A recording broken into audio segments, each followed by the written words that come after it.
मैं आज थोड़ा-सा अनईज़ी लगा था मुझे। बस फर्स्ट डे था। एबीएस की ताबीत है। मेरी भाई कोई यार थोड़ा अजीब लगी वहाँ। मतलब बता दिया था आपने बेसिक सर्विस का। थोड़ा बहुत बता दिया क्योंकि आप अपने हाई पर तो मुझे ज़्यादा एक्साइटेड नहीं आपने कहा नहीं क्या? हाँ, शुरू में होते हैं 2 साल लोग होते हैं। वो भी मतलब सबको रिप्लाई करना ज़रूरी था। उस टाइम पे मैं थोड़ा वेट कर रहा था फिर रिप्लाई करना। लेकिन बाबू पूछने के साथ ये कौन सा बैच हमारा कौन सा बैच है आप कौन सा बैच अरे कई जगह ये जो आपने बोला था क्लास आया कि क्या कर रहा हूं इनको तो छोटा नॉट एमपी1 एमपी2 ये सब नहीं बोला लाइट मतलब बाकी तो ठीक है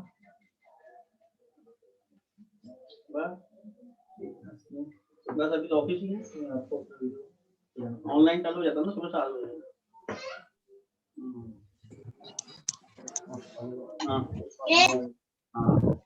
लेकिन आप उसमें हाईलाइट होनी चाहिए आप उसमें ध्यान देता कि डिटेल में और अटेंडर का नाम मोबाइल नंबर आपको यहाँ पर आना सबसे फोन करने के बाद सबसे पहले हेलो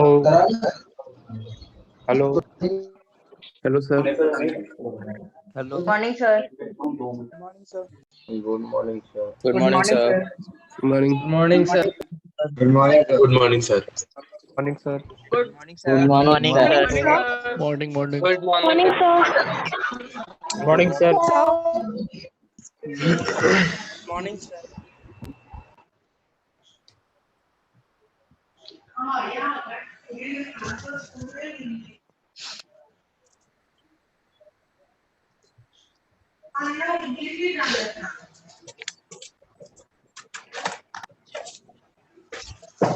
हिंदी में आ रही है अभी वो एक क्लास हो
hello, good morning to all. मेरी वॉइस आप सभी लोगों को क्लियर आ रही है? ओके ओके, वीडियो क्लियर है सभी को?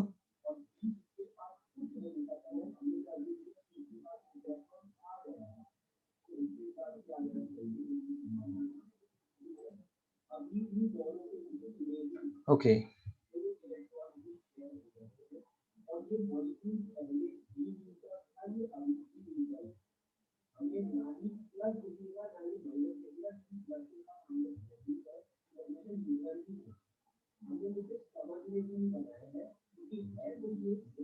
हाँ मुझे मैसेज रिसीव हो रहा है।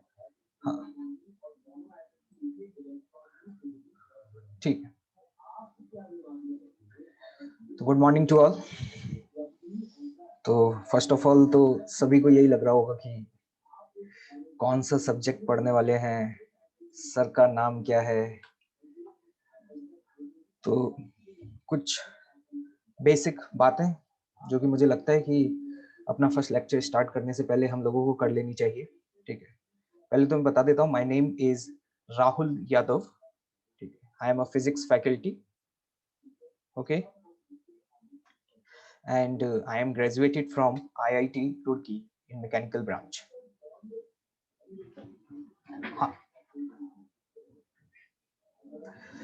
हाँ, अब कुछ बेसिक गाइडलाइंस हैं, या मैं कह सकता हूँ कि कुछ बेसिक्स रूल्स हैं जो सभी स्टूडेंट्स को ध्यान से सुनने चाहिए। और मेरी सभी स्टूडेंट्स से एक रिक्वेस्ट है कि प्लीज अभी आप कुछ भी टाइप ना करें, क्योंकि हम IIT JEE की प्रिपरेशन स्टार्ट करने जा रहे हैं।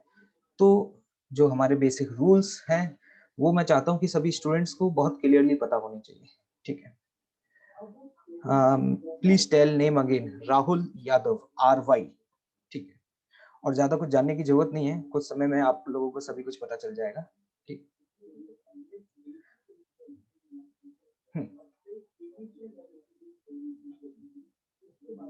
तो देखिए, आपकी जो भी क्वेरीज हैं वो सॉल्व कर दी जाएंगी, लेकिन कुछ बेसिक गाइडलाइंस हैं जो कि मैं आप लोगों को बताना चाहता हूँ। उन बेसिक गाइडलाइंस को आप लोग ध्यान से सुन लीजिए।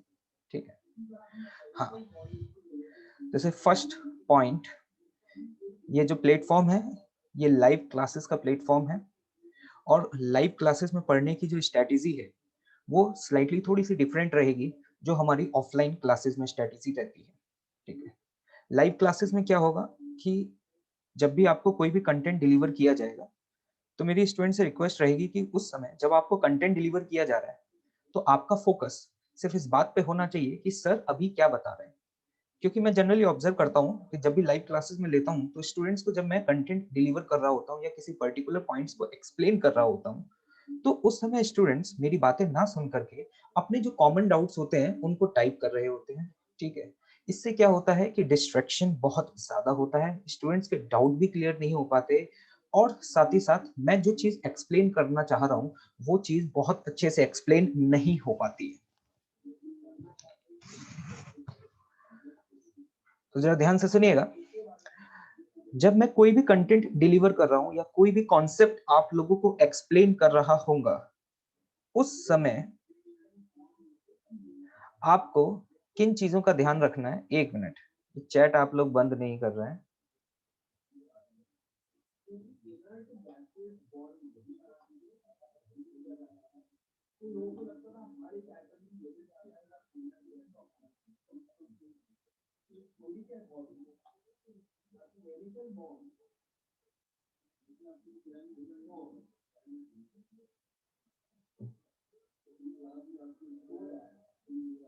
कुछ स्टूडेंट्स कह रहे हैं कि सर आज हमारी फिजिक्स की क्लास शेड्यूल नहीं थी। ऑब्वियस सी बात है, आपकी मैथ्स की क्लास शेड्यूल थी, लेकिन आज थोड़ा सा इंटरचेंज किया गया है। मैथ्स की क्लास की जगह अभी आपकी फिजिक्स की क्लास हो रही है।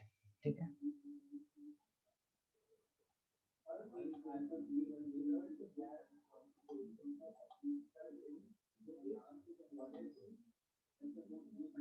your voice is very low, wait a minute.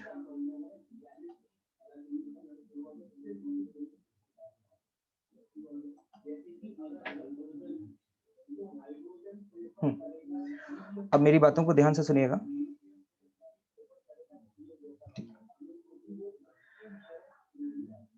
Yes, I hope कि मेरी वॉइस आप सभी लोगों को क्लियर आ रही होगी।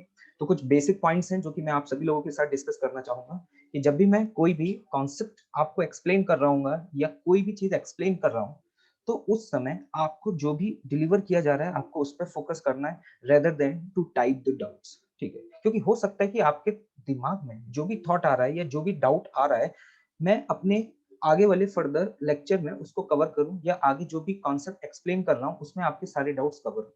तो जब तक मैं किसी भी चीज को पर्टिकुलरली पूरा प्रॉपरली एक्सप्लेन नहीं कर देता, तब तक आपको मेरी बातों को ध्यान से सुनना है, प्रॉपरली नोट डाउन करना है और अपने डाउट्स उस समय नहीं पूछने। जब मैं आपको समय दूंगा उस समय आपको अपने डाउट्स को क्लियरली पूछना होगा। क्लियर है पहली बात? दूसरी बात, लाइव सेशंस जब भी होंगे तो ऑब्वियस सी बात है आपको इसकी रिकॉर्डिंग भी प्रोवाइड की जाएगी।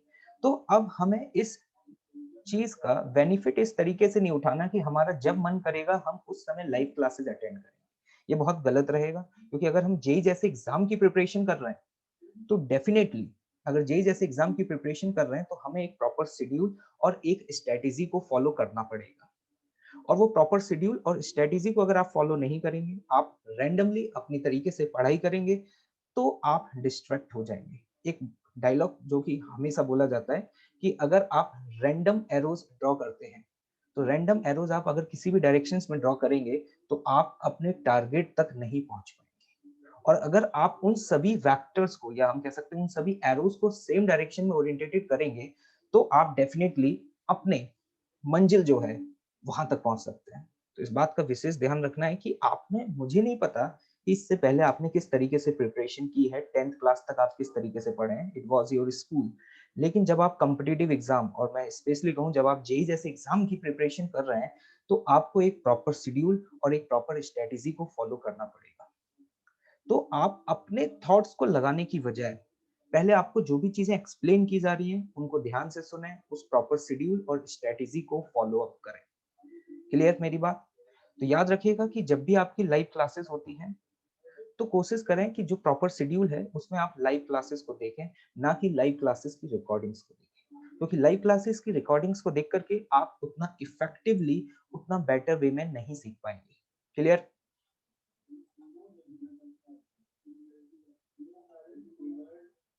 नेक्स्ट पॉइंट, कुछ बेसिक पॉइंट्स हैं जो मैं पहले आपको एक्सप्लेन कर दूंगा, उसी के बाद फिर हम आगे स्टार्ट करेंगे। जब भी मैं कोई भी चीज एक्सप्लेन कर रहा हूँ तो कोशिश करें कि आप साथ ही साथ अपने नोट्स भी प्रिपेयर करें, मतलब आप अपनी नोटबुक को साथ में लेकर के बैठें। मैक्सिमम जितना हो पाता है आप लिखने की कोशिश करें। ऐसी भी बहुत सारी बातें होती हैं जो कि मैं आप लोगों को एक्सप्लेन करूंगा, लेकिन इट्स नॉट पॉसिबल कि मैं हर बात जो आपको बोल रहा हूँ वो लिख पाऊं स्क्रीन पर, दैट इज नॉट पॉसिबल, ठीक है? तो ऐसे भी बहुत सारी पॉइंट्स होंगे जो आप अपनी लोकल लैंग्वेज में अपने हिसाब से आप अपने नोट्स में लिख सकते हैं। लिखने को लेकर के आप बहुत ज्यादा पैनिक ना हो। कभी कभी ऐसा भी हो सकता है कि आप उन चीजों को ना लिख पाए, तो आपको जो हैंड आउट है वो ऑलरेडी आपको प्रोवाइड कर दिया जाएगा। तो कुछ पॉइंट्स अगर आपके मिस भी हो जाते हैं तो आप उसे हैंड आउट से लिख लें, लेकिन इस चीज का आपको मिस यूज नहीं करना है। याद रखिएगा इस बात को।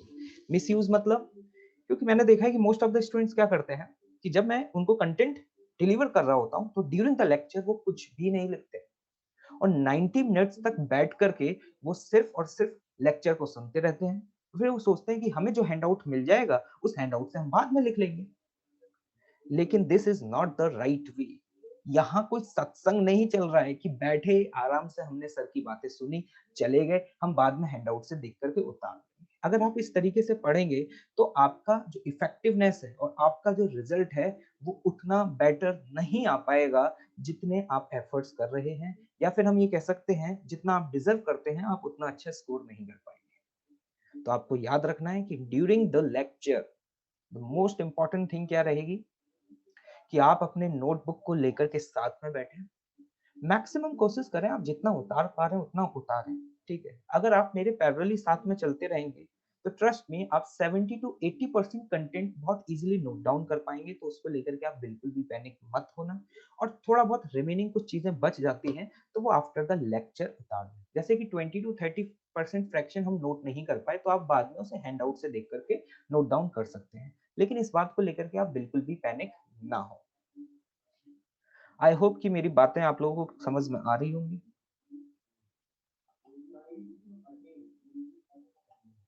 किसी के मन में कोई क्वेरी किसी पॉइंट के रिगार्डिंग? ये बेसिक गाइडलाइंस हैं, क्योंकि मुझे लगता है कि अगर हम जेई जैसे एग्जाम की प्रिपरेशन करने जा रहे हैं तो हमें एक प्रॉपर प्लानिंग और स्ट्रेटेजी पता होनी चाहिए। सभी को मेरी बात क्लियर है?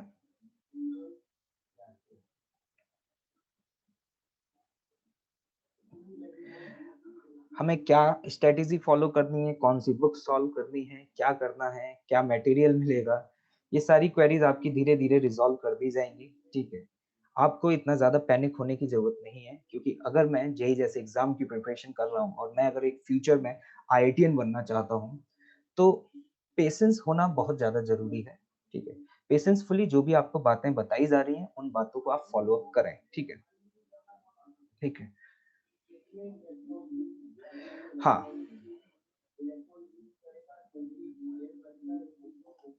नेक्स्ट थिंग, एक और पॉइंट जो कि मैं आपको बताना चाहूंगा। ठीक है, ध्यान से मेरी बातों को सुने, आप अपने पॉइंट्स ना बताएं। ठीक है, अगर मेरी बातों को आप ध्यान से सुनेंगे rather than to type on the chat तो आप डेफिनेटली ज्यादा अच्छा कर पाएंगे। ऑनलाइन प्लेटफॉर्म में हमने ऐसा ऑब्जर्व किया है कि मोस्ट ऑफ द स्टूडेंट्स उतना इफेक्टिवली पढ़ नहीं पाते। उसके पीछे रीजंस होता है डिस्ट्रैक्शन, और डिस्ट्रैक्शन का रीजन होता है कि यूट्यूब चैनल्स पे बहुत सारा content free of cost available होता है, तो उन्हें समझ में नहीं आता कि हम किसे फॉलो करें किसे फॉलो ना करें। अगर आप जेई में टॉप रैंक सिक्योर करना चाहते हैं तो जितने भी आपके यूट्यूब चैनल्स हैं जिनको आप सब्सक्राइब करके बैठे हुए हैं, पहले उन्हें आप अनसब्सक्राइब कर दीजिएगा। ये मैं आपको अभी बता रहा हूँ। और जितने भी नोटिफिकेशंस आते हैं उन सभी नोटिफिकेशंस को आप बिल्कुल ब्लॉक कर दीजिए। ठीक है, क्योंकि जेई की प्रिपरेशन कैसे करनी है और टॉप रैंक कैसे सिक्योर करनी है ये मुझे लगता है कि आपसे ज्यादा बेटर हम लोगों को पता होगा। ठीक है, तो डिस्ट्रैक्शन नहीं होना चाहिए। जो बताया जाए, जिस सीक्वेंस में बताया जाए उसी सीक्वेंस में आपको फॉलो अप करना है। ठीक है, किस तरीके से स्ट्रेटेजी फॉलो की जाएगी, क्या क्या टॉपिक्स हमें प्रॉपर तरीके से कवर करने हैं, वो ड्यूरिंग द लेक्चर्स आपको बताया जाता रहेगा। कौन सी बुक फॉलो करनी है, कौन सी बुक फॉलो नहीं करनी, ये सारी चीजें प्रॉपर तरीके से कवर की जाएंगी। तो don't get panic about the situations. I hope कि मेरी ये बात आप लोगों को क्लियर हो गई होगी। ठीक है, तो बिल्कुल भी डिस्ट्रैक्ट नहीं होना है।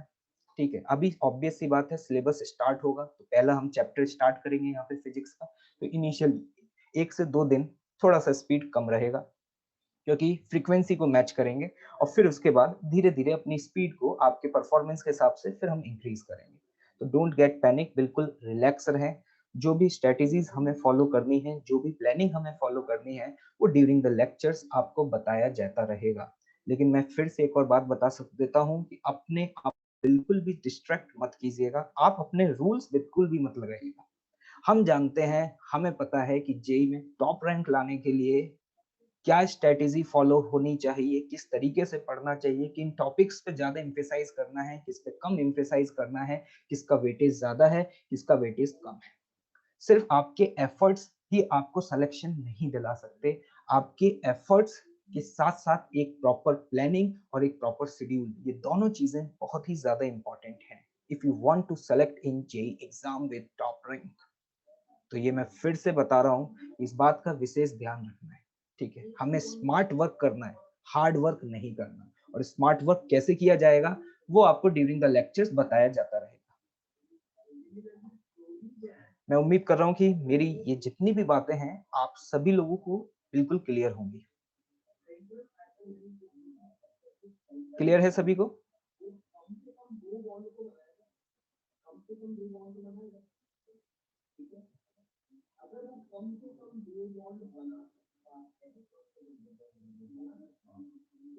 ओके, तो चलिए let's start the first chapter of the physics.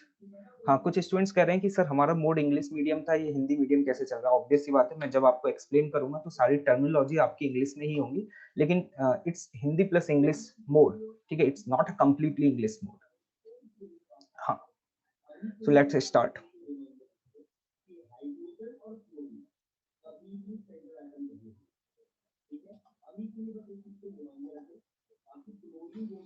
जो भी मटेरियल है वो आपको प्रॉपरली प्रोवाइड कर दिया जाएगा। ठीक है, उसको लेकर के आप पैनिक ना हो। ठीक है, एक minute.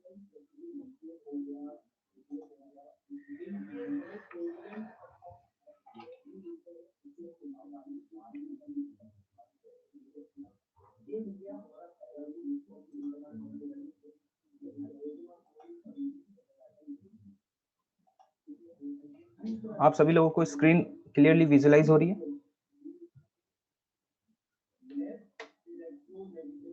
Okay, so first chapter of the physics is unit and dimensions. नाम मैं लिख देता हूं पहले आपके लिए, क्योंकि कुछ स्टूडेंट्स अभी भी मुझसे मेरा नाम ही पूछ रहे हैं।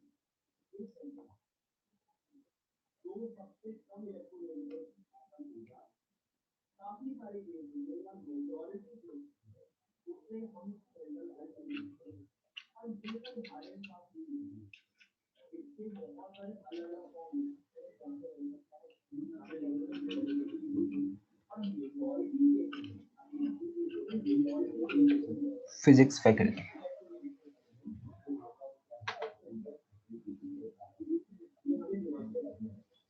आप लोगों को स्क्रीन दिखाई नहीं दे रही है क्या?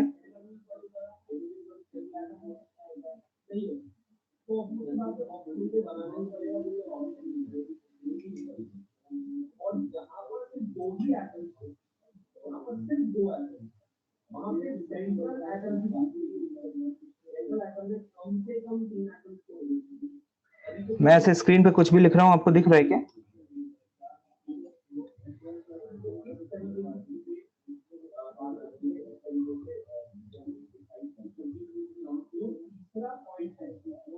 अभी मैंने स्क्रीन पे कुछ लिखा नहीं है। Is it visible?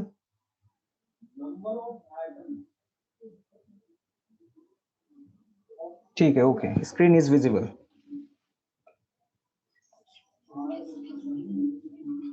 चलिए, now the first chapter is unit and dimensions. तो फिजिक्स हमें स्टार्ट करनी है, तो पहला चैप्टर स्टार्ट करने से पहले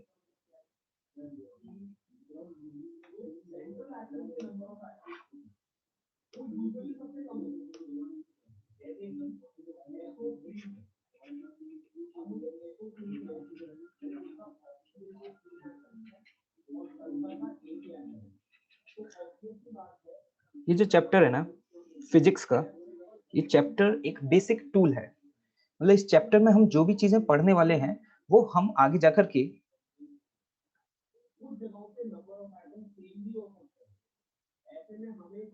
अभी आपको दिखने लग जाएगा। थोड़ा सा पेशेंस रखें, ठीक है? ये बिना मतलब में आप टाइप ना करें।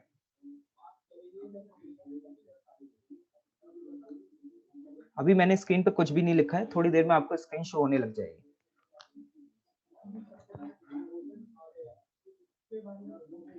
हाँ, तो लेट्स सी, देखिएगा ध्यान से।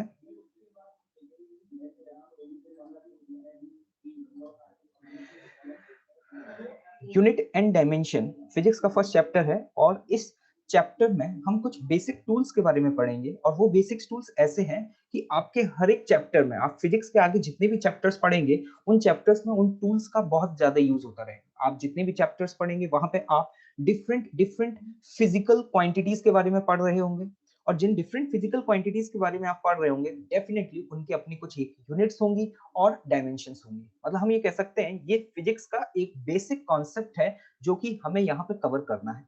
अब जब हम बार बार इसी के बारे में बात कर रहे हैं तो हमें ये समझना बहुत जरूरी है कि फिजिक्स पढ़ने जा रहे हैं और फिजिक्स का पहला चैप्टर पढ़ना है, तो सबसे पहले ये पता तो चले कि व्हाट इज फिजिक्स, कि फिजिक्स है क्या।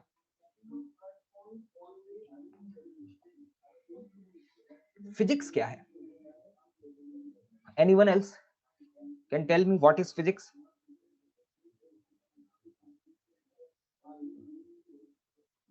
या study of nature and its law. बिल्कुल सही बात। फिजिक्स जो है it is branch of science, it is a branch of science which deals with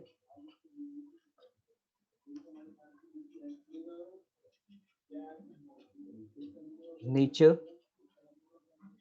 and its phenomena.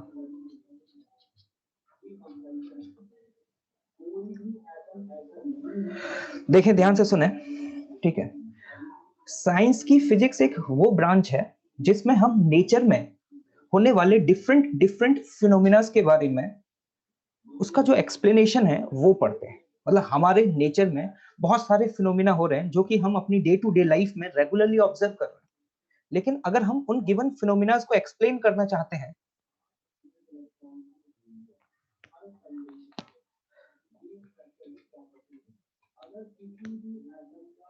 आप लोगों को स्क्रीन विजिबल नहीं है क्या?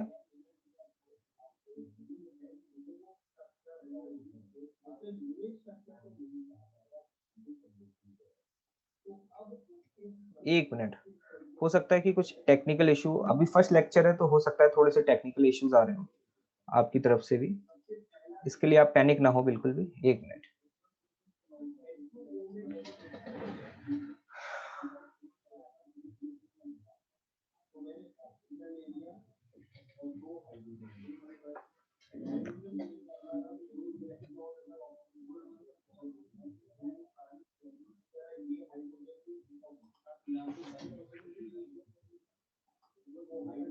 अच्छा, स्क्रीन विजिबल है लेकिन उस पर लिखा हुआ दिखाई नहीं दे रहा है। ओके ओके, मतलब फॉन्ट साइज थोड़ा सा इंक्रीज कर लेते हैं। आई थिंक आप लोग मोबाइल फोन में देख रहे होंगे।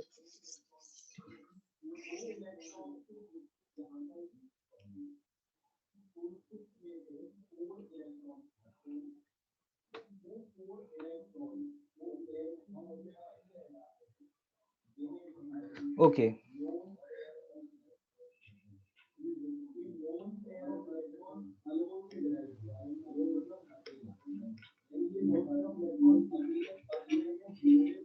Unit and dimensions. I hope इस साइज के साथ आप कंफर्टेबल होंगे।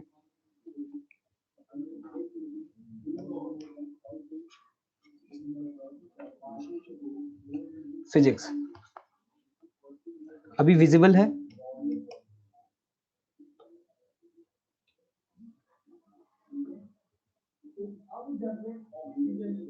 एक मिनट रुकिए, मैं देखता हूँ क्या इश्यू आ रहा है।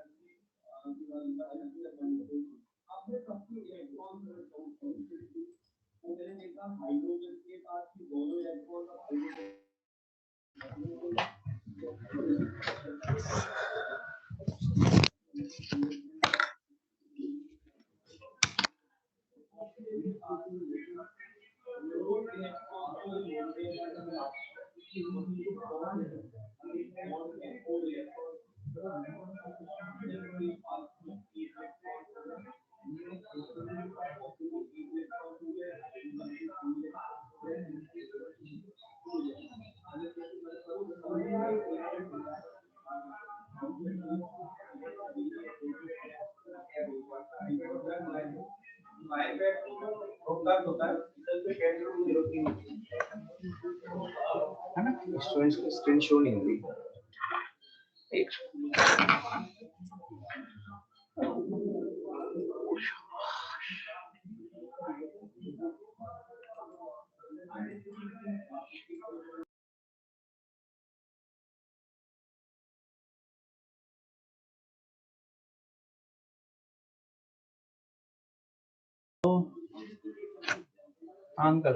हेलो स्टूडेंट्स, अभी आपको स्क्रीन विजिबल हो रही होगी आई होप। ओके, थोड़ा सा टेक्निकल इशू था, अभी फर्स्ट लेक्चर है तो ऑब्वियस सी बात है थोड़ा सा पैनिक होने की जरूरत नहीं है। ठीक है, yes I think everything is visible. Okay,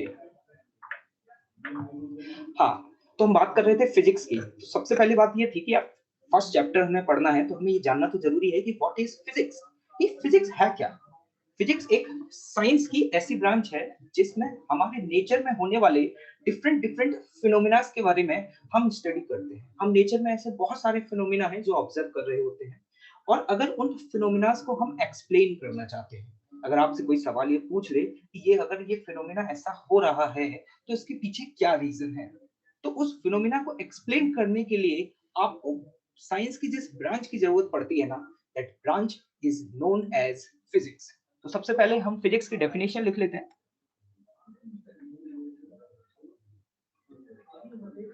it is a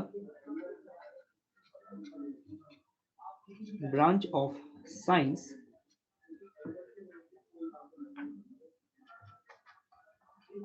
which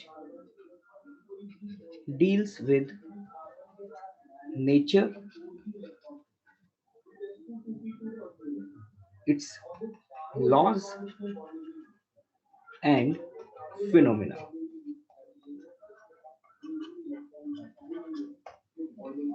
तो ये है एक basic C definition.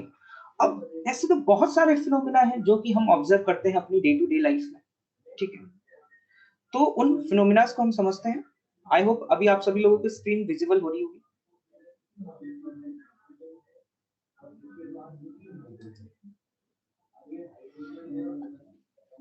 And voice everything is clear, I hope.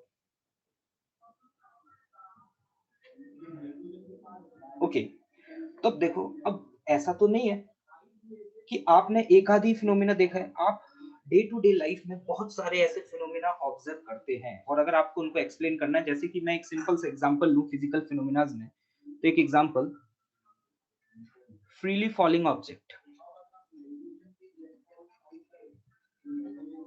Freely falling object मतलब जैसे ही मैं यहाँ पर, ये जैसे कि आपको यहाँ पर मार्कर दिखाई दे रहा है, या आपके हाथ में जो भी पेन है, जब आप उस पेन को रिलीज करते हैं, तो जैसे ही रिलीज करते हैं तो ये पेन नीचे मूव करता है वर्टिकली डाउनवर्ड डायरेक्शन में। अगर आपने इनिशियली जस्ट रिलीज किया तो ये एक ऑब्जर्वेशन है। ये ऑब्जर्वेशन आप भी कर पा रहे हैं, और एक 5th क्लास में पढ़ने वाला जो स्टूडेंट है वो भी कर पा रहा है।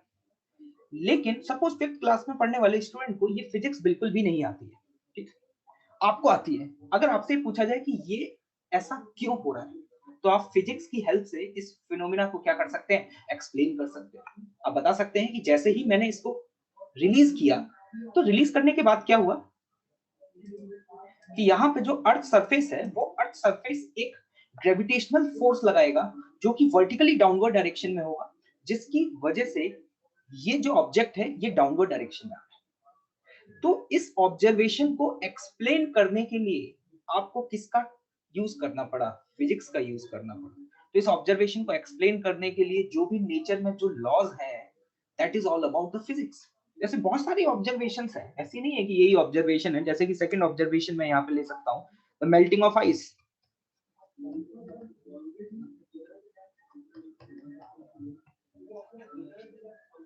एक आइस क्यूब आप फ्रीज में से निकाल करके लाए और आपने रख दिया, ठीक है।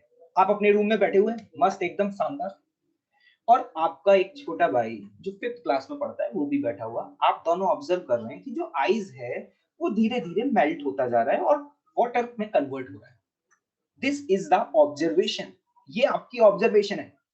अब क्वेश्चन ये अराइज होता है कि ऐसा क्यों हो रहा है, this is the question, observation. अब क्वेश्चन अराइज हुआ कि ये जो फिनोमिना हुआ ये ऐसा क्यों हो रहा है, तो इसको एक्सप्लेन करने के लिए there is a need of physics. अब आप इस चीज को कैसे एक्सप्लेन करेंगे कि ये जो आइस क्यूब है, ये जो सराउंडिंग है, सराउंडिंग से हीट एब्सॉर्ब कर रहा है, क्योंकि सराउंडिंग का जो टेम्परेचर है वो उस आइस क्यूब से क्या है, ज्यादा है।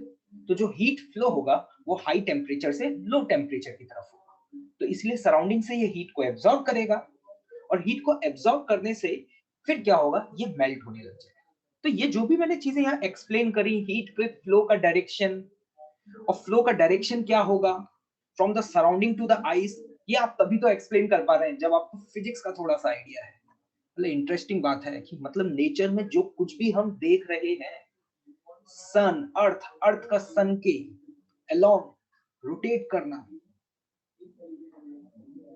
whatever you are observing in day to day life, हर चीज के पीछे कहीं ना कहीं फिजिक्स छिपी हुई है। मतलब हम ये कह सकते हैं physics is one of the most interesting subject to explain. मतलब अगर आपको फ्यूचर में इंजीनियर बनना है और आपको अगर फिजिक्स नहीं आती, तो आप इमेजिन भी नहीं कर सकते, क्योंकि हर चीज के पीछे कहीं ना कहीं फिजिक्स तो है। आई होप कि ये मेरी बातें समझ में आ रही होंगी। तो मेल्टिंग ऑफ आइस, ठीक है, it's thermodynamics, freely falling objects, it's mechanics. ये फिजिक्स की अलग अलग ब्रांच हैं जो मैं यहाँ पे नाम ले रहा हूँ आपके सामने। जैसे फ्रीली फॉलिंग ऑब्जेक्ट मैंने जब बोला, it is what, mechanics. Melting of ice, it is what, thermodynamics.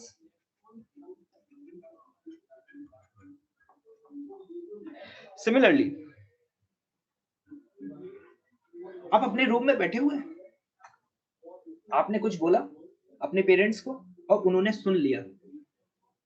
क्या हुआ, आपने कुछ बोला, उन्हें सुनाई दे गया। तो जब आपने बोला तो आपने यहाँ पे एक डिस्टरबेंस क्रिएट किया एयर मॉलिक्यूल्स में, और वो डिस्टरबेंस जो था वो आपसे आपके पेरेंट्स तक पहुंच गया। अगर अब सवाल ये पूछा जाए ऐसा क्यों हुआ, तो एक साइंस के स्टूडेंट से पूछा जाएगा तो वो एक्सप्लेन कर सकता है कि ऐसा क्यों हो रहा है, एक डिस्टरबेंस है जो कि प्रोपेगेट कर रहा है। लेकिन अगर यही क्वेश्चन एक आर्ट्स के स्टूडेंट से पूछा जाता तो क्या एक्सप्लेन कर पाता? नहीं कर पाता, क्योंकि उसको फिजिक्स आती नहीं है। आई होप कि ये बातें आपको समझ में आ रही होंगी। तो हियरिंग ऑफ साउंड, आप जो कुछ भी सुन रहे हैं, it is all about physics. ये सारी चीजें हम वेव्स में कवर करते हैं। ऐसे भी बहुत सारे ऑप्शंस हैं। जैसे आप रूम में बैठे हुए हैं, आपके बगल में यहाँ पर एक स्विच लगा हुआ है, आप जैसे स्विच को प्रेस करते हैं, मतलब ऑन करते हैं, तो आपके सपोज जो लाइट है या जो फैन है, वो फैन क्या हो जाता है? ऑन हो जाता है। ये एक गजब कि हमने स्विच को प्रेस किया और उसका रिएक्शन हमें कहीं और देखने को मिल रहा है। Can you explain it? ऐसा क्यों हो रहा है?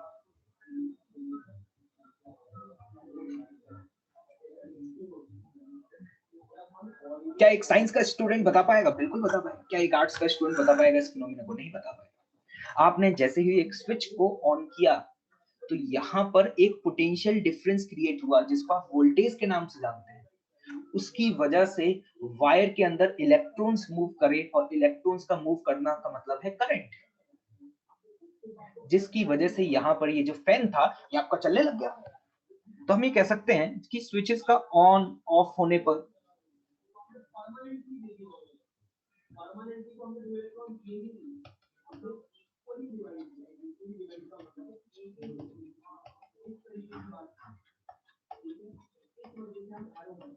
ये सब क्या है? ये भी फिजिक्स की एक ब्रांच है, इलेक्ट्रोमैग्नेटिज्म, जो कि हम आगे जाकर के कवर करेंगे। अभी हम यहाँ पर ये नहीं समझ रहे हैं कि मैंने स्विच ऑन किया तो मेरा जो पोटेंशियल है वो कैसे जनरेट हुआ। मैं ये सिर्फ आपको ऑब्जर्वेशन बता रहा हूँ। ये तो हम 2 साल की फिजिक्स में ये सारी चीजें कवर करेंगे। भैया पहली क्लास में तो आप सारी फिजिक्स कवर नहीं कर सकते ना।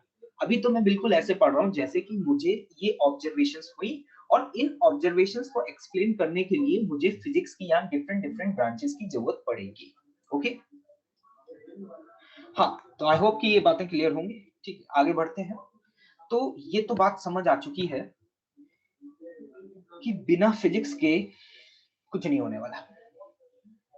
जितने भी फिनोमिना हो रहे हैं, उस हर फिनोमिना के पीछे कहीं ना कहीं फिजिक्स छिपी हुई है।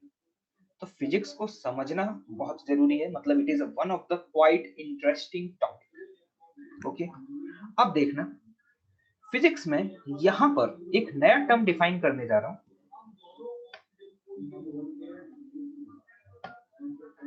That is physical quantity.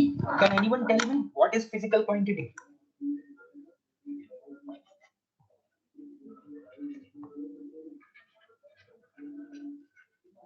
Physical quantity क्या है? Quantity which can be measured. Yeah. अब देखो, तुम्हारे आसपास जितनी भी ऑब्जर्वेशंस हैं, इन ऑब्जर्वेशंस को मेजर करने के लिए कुछ अलग अलग फिजिकल क्वांटिटीज भी होंगी, जैसे लाइक स्पीड, वेलोसिटी, करंट। ये सब जो मैं नाम ले रहा हूं यहाँ पर, एनर्जी, ये सारी क्या है? फिजिकल क्वांटिटीज हैं। ऐसी क्वांटिटीज जिनको मेजर किया जा सकता है और जिनकी हेल्प से हमारे डे टू डे लाइफ में होने वाले ऑब्जर्वेशंस को एक्सप्लेन किया जा सके, उन्हें हम फिजिकल क्वांटिटीज बोलते हैं।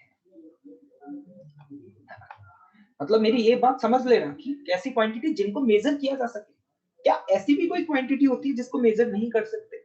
हाँ, बहुत सारी चीजें हैं। योर फीलिंग्स, इमोशंस, जिनको मेजर नहीं किया जा सकता। ठीक है, जैसे कि फॉर एग्जांपल अभी आपकी ये पहली क्लास है, ठीक है, तो मोस्ट ऑफ द स्टूडेंट्स अभी अपनी एक्साइटेड स्टेट में होंगे। तो सपोज वंस गोयल कहता है कि I am too much happy, आज मैं बहुत खुश हूं क्योंकि मेरी आज फर्स्ट ऑनलाइन क्लास है एलएन प्लेटफॉर्म पर। इतने में दूसरा स्टूडेंट सार्थक कहता है, अरे भाई मैं तुमसे ज्यादा खुश हूं। खुश मतलब हैप्पी। अब ये आपस में दोनों स्टूडेंट लड़ गए कि अरे भैया कौन कम कौन ज्यादा है।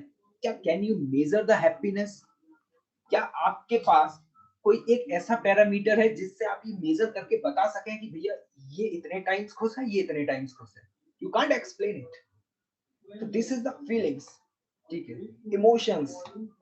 मुझे अभी थोड़ी देर बाद, सपोज आपके अभी सेकंड लेक्चर चल रहा है और सेकंड लेक्चर करते करते यू फील टायर्ड, ठीक है, तो यू से कि यार मैं बहुत टायर्ड फील कर रहा हूँ, मैं बहुत थका हुआ हूँ। एक और स्टूडेंट कहता है भाई तुझसे ज्यादा तो मैं थका हुआ हूँ, लाइक दिस, है ना। तो कैन यू एक्सप्लेन इट कि कौन कितना ज्यादा थका हुआ है, या क्या आप उस पैरामीटर को मेजर कर पाएंगे क्या? You can't measure that parameter. तो ऐसी चीजें जिन्हें हम मेजर कर सकते हैं उसे बोलते हैं फिजिकल क्वांटिटीज, और ऐसी चीजें जिन्हें हम मेजर नहीं कर सकते सिंपली उन्हें क्या बोलते हैं? Non physical quantities. So let's note down on definition. Quantity which can be measured and used to define physical phenomena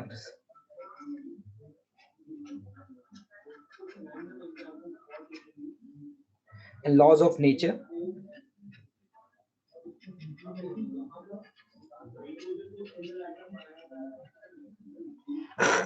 is known as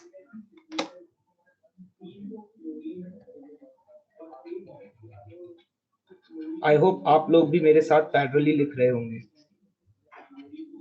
ये बहुत इंपॉर्टेंट टर्म है। आजकल ऑनलाइन टेक्नोलॉजीज में लोगों को लेजीनेस बहुत ज्यादा हो गई और there is no shortcut to go into the IIT. याद रखिएगा, कोई शॉर्टकट नहीं है, you have to follow the basics rule. अगर आप उन बेसिक्स रूल्स को फॉलो करेंगे तभी आप पहुंच सकते हैं। तो याद रखिए कि पैरेलली साथ ही साथ में लिखना भी है। Quantities which can be measured and used to define the physical phenomena and the laws of nature is known as physical quantity. अब physical quantity को represent करने के लिए उसका एक magnitude होता है। क्या होता है? magnitude, ठीक है। कोई एक नंबर physical quantity नहीं हो सकती। सर क्या कहना चाह रहे हैं? जरा देखें ध्यान से। magnitude of physical quantity का मतलब क्या है?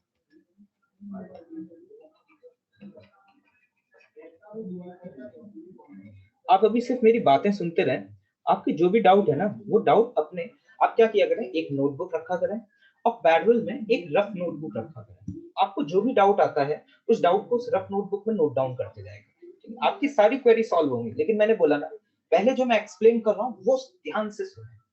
हो सकता है कि आप एक डाउट हो और जब जो एक डाउट आप सोच रहे हैं इतनी देर में मैं बहुत सारे पॉइंट्स आपको एक्सप्लेन कर दूं, तो मैं नहीं चाहता कि आपका कहीं नुकसान होना चाहिए। तो मैं जो एक्सप्लेन कर रहा हूँ पहले ध्यान से सुनो, ठीक? मुझे पता है कि आपको कहाँ पे क्या डाउट आ सकता है। I will explain each and everything, ठीक है? Just follow. Magnitude of physical quantity, किसी भी फिजिकल क्वांटिटी को मेजर करने के लिए उसका एक मैग्नीट्यूड होता है और magnitude is consist of two things, n and u।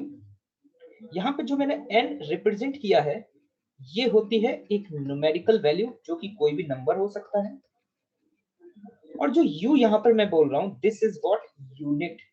ये जिस आप फिजिकल क्वांटिटी की बात कर रहे हैं ये उस फिजिकल क्वांटिटी की यूनिट होती है। मतलब किसी भी फिजिकल क्वांटिटी को एक्सप्रेस करने के लिए हम वहां पे उसका मैग्नीट्यूड लिखते हैं, और मैग्नीट्यूड में दो चीजें होती हैं, एक न्यूमेरिकल वैल्यू और दूसरी यूनिट। जैसे फॉर एग्जांपल लेट्स सी, मान लो तुम्हारे पास एक ये ब्लॉक रखा हुआ है और इस ब्लॉक का जो मास है दिस इज 5 kg। तो if I will say mass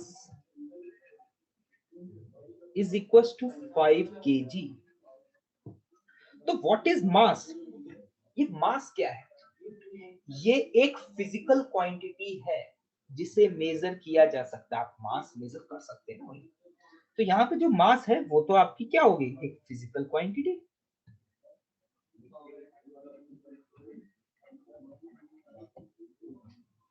And what is 5? 5 is what? This is the numerical value जिसको मैंने n से रिप्रेजेंट किया था। And kg is what? kg is the unit of that physical quantity। जो यहाँ पे हमने kg वर्ड यूज किया है वो इस फिजिकल क्वांटिटी की क्या है, यूनिट। तो यहाँ से देख करके आपको समझ में आ रहा है कि किसी भी फिजिकल क्वांटिटी को अगर एक्सप्रेस करना है तो you have to two things, one numerical value and second thing is what, unit. बिना इसके आप उस फिजिकल क्वांटिटी को एक्सप्रेस नहीं कर सकते। क्लियर? अब देखिएगा आगे, एक बड़ा ही इंपॉर्टेंट बात है, क्या मैं इस 5 kg को ऐसे भी लिख सकता हूँ क्या? किसी ने कहा सर 5 kg नहीं, इसको ना मैं तो ऐसे लिखूंगा 500 ग्राम। क्या ये सही है, गलत है? इज इट करेक्ट और wrong? It is also correct. आप अगर यहाँ पे देख पा रहे हैं तो उसने क्या किया है, सिर्फ और सिर्फ उस फिजिकल क्वांटिटी की यूनिट को चेंज कर दिया। उसने जो अभी यूनिट यूज करी है वो यूनिट अभी कौन सी यूज करी है, ग्राम यूज करी है। लेकिन आप देख रहे हैं कि जैसे ही आपने यूनिट को चेंज किया तो यूनिट को चेंज करने पर न्यूमेरिकल वैल्यू भी चेंज हो गई। तो यहां से एक कॉमन बात जो कि मुझे समझ में आती है कि किसी भी गिवन फिजिकल क्वांटिटी के लिए n इंटू यू का प्रोडक्ट क्या होगा, कांस्टेंट।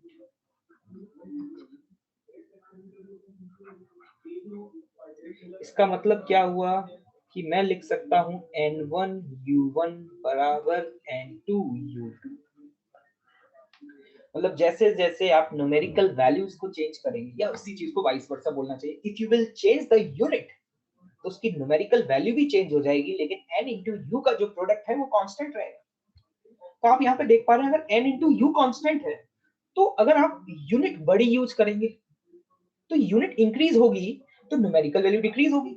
जैसे मैं क्या कहना चाह रहा हूं, इन दोनों का अगर प्रोडक्ट कांस्टेंट है तो अगर आप n को इंक्रीज कर रहे हैं तो उसकी यूनिट डिक्रीज करेगी, और यही वाइस वर्सा होगा। मतलब n is inversely proportional to what, u। जैसे कि आपने यहाँ पे देखा 5 kg और मैंने लिखा 5000 ग्राम। kg बड़ी यूनिट है और ग्राम छोटी यूनिट है, तो जब आपने यूनिट छोटी यूज करी है ग्राम तो उसकी न्यूमेरिकल वैल्यू अपने आप बढ़ गई। तो इस बात को याद रखना, एक बात बहुत इंपॉर्टेंट है। ये अभी लग तो रहा होगा इसमें आपने सर क्या नया बता दिया, इट्स वेरी कॉमन, लेकिन ये जो कॉमन बात है ना, इसी पे बहुत सारे न्यूमेरिकल्स भी बनते हैं। और हम आगे जाकर के इस कॉन्सेप्ट को यूज करेंगे कि किसी भी गिवन फिजिकल क्वांटिटी के लिए n1 इंटू u1 का जो प्रोडक्ट है वो क्या होता है, कांस्टेंट होता है। तो ऐसा तो नहीं है कि सिर्फ एक ही फिजिकल क्वांटिटी होगी। अब ये ब्लॉक है, अगर इसका मास है तो ऑब्वियस है इसकी अपनी कोई लेंथ, ब्रेथ और हाइट भी रही होगी। तो देखते हैं, आई होप कि आपको मेरी बातें क्लियरली समझ में आ रही हो। देखो मैं कुछ कोड वर्ड बता दूंगा 1-2 दिन में, अगर आपको समझ में आता है तो सिर्फ वाइट टाइप किया करिए, YES, इतना बड़ा टाइप करने की जरूरत नहीं है। और अगर आपको नहीं समझ में आया तो सिंपली N टाइप कर दिया करिए।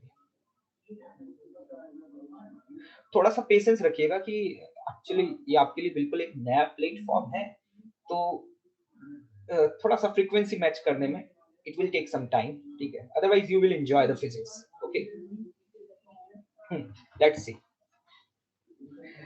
फिर से मैं एक्सप्लेन कर देता हूं कि किसी भी फिजिकल क्वांटिटी को एक्सप्लेन करने के लिए मुझे दो चीजों की जरूरत है, एक न्यूमेरिकल वैल्यू और दूसरा यूनिट। तो n इंटू यू कॉन्स्टेंट है, अगर आप यूनिट को चेंज करेंगे, छोटी यूनिट यूज करेंगे तो उसकी न्यूमेरिकल वैल्यू बढ़ जाएगी। इसको एक और एग्जांपल से समझते हैं। देखिएगा, मान लीजिए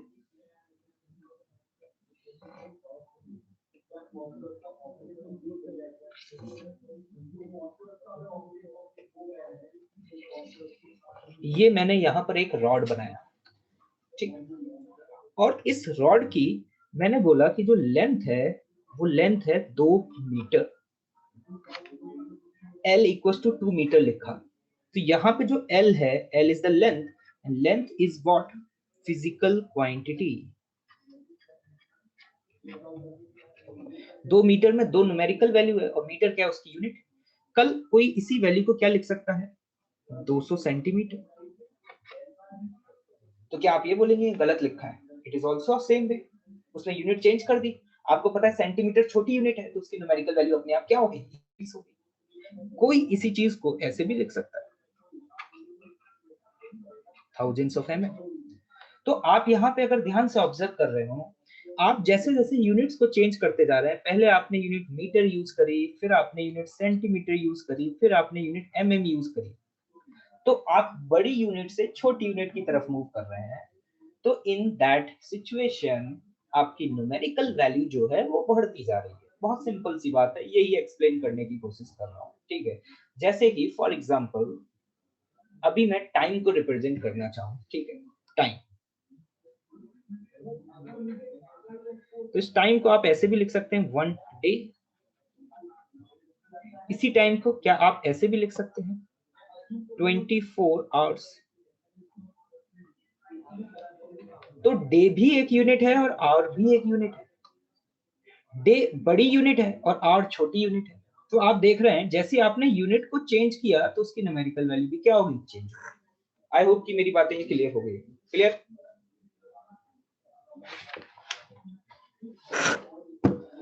कुछ स्टूडेंट्स कह रहे हैं कि वो n1 u1 वाला क्या है, वो मैं फिर से एक्सप्लेन कर देता हूँ कि n1 इंटू u1 की वैल्यू कांस्टेंट होगी क्योंकि न्यूमेरिकल वैल्यू इंटू यूनिट, जैसा कि आपने अभी इस क्वेश्चन में भी देखा। इन दिस क्वेश्चन में n इंटू u की वैल्यू क्या आ रही है, कांस्टेंट आ रही है। ओके, नाउ लेट्स बार बार मैं एक टर्म यूज कर रहा हूँ यूनिट यूनिट यूनिट, लेकिन सवाल ये उठता है कि ये यूनिट है क्या? What is the meaning of unit? Can you explain it?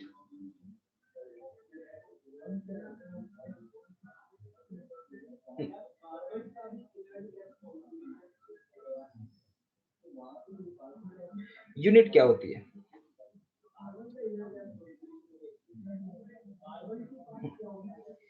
पहले मैं डेफिनेशन लिख देता हूं, उसके बाद मैं इसको एक्सप्लेन करूंगा। डेफिनेशन को नोट डाउन करें। It is a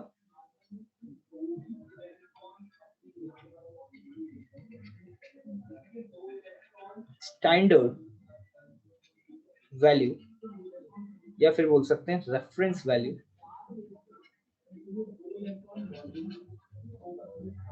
of quantity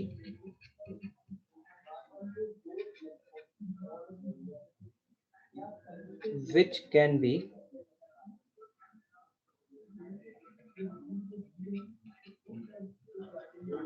in measurement।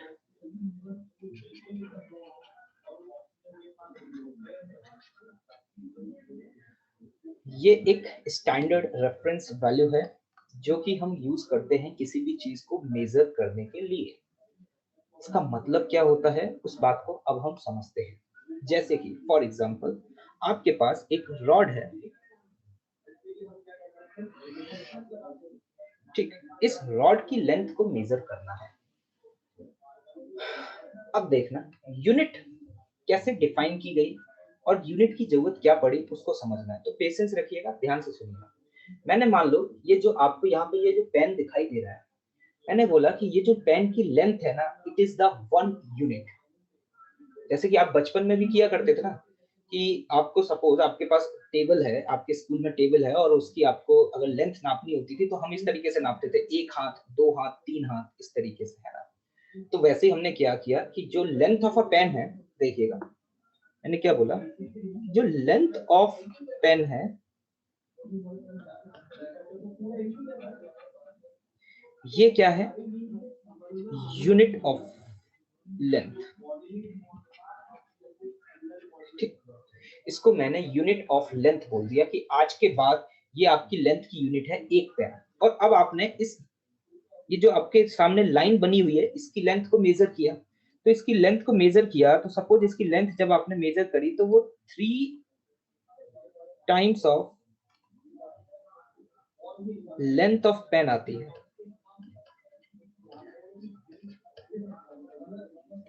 तो इसमें 3 तो क्या है, न्यूमेरिकल वैल्यू, जो कि ये बता रहा है कि ये जो आपने लाइन ड्रॉ करी है इसकी लेंथ 3 गुना है। और जो लेंथ ऑफ पेन है दिस इज व्हाट, यूनिट। ये क्या हो गई, यूनिट हो। लेकिन यार एक बात बताओ, यहाँ पे आपने जब ये रेफरेंस लिया तो ये रेफरेंस आपने पेन लिया, लेकिन आपके पास जिस पेन से आप अभी नोट डाउन कर रहे हैं वो आपके पास अलग कंपनी का होगा, ठीक है। अलग अलग स्टूडेंट्स के पास ये जो पेन है वो डेफिनेटली अलग अलग कंपनीज के होंगे। तो मैंने सबको कहा कि यार ये जो लेंथ है ना, ये जो आपके पास ये स्टैंडर्ड लेंथ है, सपोज एक रॉड मैंने आप सभी स्टूडेंट्स क्लास में बैठे हुए थे और मैंने एक रॉड ला करके रखी और मैंने सबको बोला कि भाई इस रॉड की लेंथ को मेजर करो। और मैंने कहा यूनिट है लेंथ ऑफ पेन। तो हर कोई स्टूडेंट अपने बैग से एक पेन निकाल करके लाया और उसकी लेंथ को मेजर किया। तो भैया अब जो तुम पेन यूज कर रहे हो वो अलग अलग कंपनी के होंगे, अलग अलग कंपनी के होंगे तो हर पेन की लेंथ भी अलग अलग होगी। तो स्टूडेंट ए मेरे पास आया, उसने कहा कि सर जो लेंथ आ रही है ना वो 3 टाइम्स आ रही है, 3 times of length of pen. अब स्टूडेंट बी मेरे पास आया, स्टूडेंट बी कहता है कि सर मेरी जो लेंथ आ रही है ना वो 4 times of length of pen आ रही है। अब स्टूडेंट ए कहता है कि मैं सही हूं, स्टूडेंट बी कहता है कि मैं सही हूं, आपस में लड़ गए। There is a contradiction. गलत कौन था? Who is incorrect? क्या स्टूडेंट ए गलत है? क्या स्टूडेंट बी गलत है? नहीं, गलत कोई नहीं है। लेकिन दो स्टूडेंट्स एक सेम लेंथ को मेजर कर रहे हैं but they are giving the two different answers. तो फॉल्ट किसका है यहाँ पर? फॉल्ट है आपकी यूनिट का। आपने जो यूनिट डिफाइन की है वो कोई एक स्टैंडर्ड वैल्यू नहीं है जो कि दुनिया में एग्जिस्ट करने वाले हर एक इंसान के लिए सेम हो। आपने यहाँ पे यूनिट ऑफ लेंथ जब डिफाइन करी तो लेंथ ऑफ अ पेन को आपने यूनिट बोला, लेकिन ये कोई एक स्टैंडर्ड वैल्यू नहीं है। ये वैल्यू अलग अलग स्टूडेंट के लिए अलग अलग है। तो जब आप यूनिट डिफाइन कर रहे हैं तो it should be a standard value and it should be a common to all. I hope कि मेरी बात समझ आ रही है। जैसे कि फॉर एग्जांपल आपने ये गेम बचपन से खेलते हुए आ रहे हैं, है ना? चाचा चौधरी और सांबा वाली कहानी सुनी होगी। अब चाचा चौधरी के हाथ बेचारे छोटे छोटे, उनको एक रॉड दी गई और बोला गया कि चाचा चौधरी बताओ इसकी लेंथ क्या होगी। तो चाचा चौधरी के हाथ छोटे छोटे हैं, उन्होंने वही बचपन में गेम खेलते थे, 1 हाथ 2 हाथ 3 हाथ इस तरीके से उसकी लेंथ को मेजर किया और चाचा चौधरी ने बोला 10 हाथ इसकी लेंथ है, 10 हैंड्स। अब कौन आए? सांबा, बल्कि अब भैया उनका एक हाथ ही 5 लोगों के बराबर। कहानी तो सुनी होगी, कॉमिक्स तो आए हो पढ़ते ही होंगे, ठीक है। उन्होंने उनसे बोला गया कि भाई लेंथ मेजर करो, तो उन्होंने जब लेंथ मेजर करी तो उसकी लेंथ बोली 1 हाथ 2 हाथ, उन्होंने वाला 2 हाथ। तो जरा कहानी सुनना ध्यान से, ठीक है। चाचा चौधरी कहते हैं 10 हैंड्स। चाचा चौधरी को हम सीसी से रिप्रेजेंट कर देते हैं, ठीक है। सामने क्या बोला? 2 हैंड्स। कौन सही है? चाचा चौधरी कहेंगे कि मेरा दिमाग कंप्यूटर से भी तेज चलता है तो मेरी सारी कैलकुलेशन बिल्कुल सही है। और सामा कहेगा इसमें कैलकुलेशन वगैरह का कोई हाथ नहीं है, जो जितना ज्यादा बल्कि होगा वो बिल्कुल सही कैलकुलेशंस देगा। Who is correct? Both of them are correct. What is the gap? यहाँ पे गैप कहाँ पर आ रहा है? यहाँ कॉन्ट्रडिक्शन कहाँ पे हो रहा है?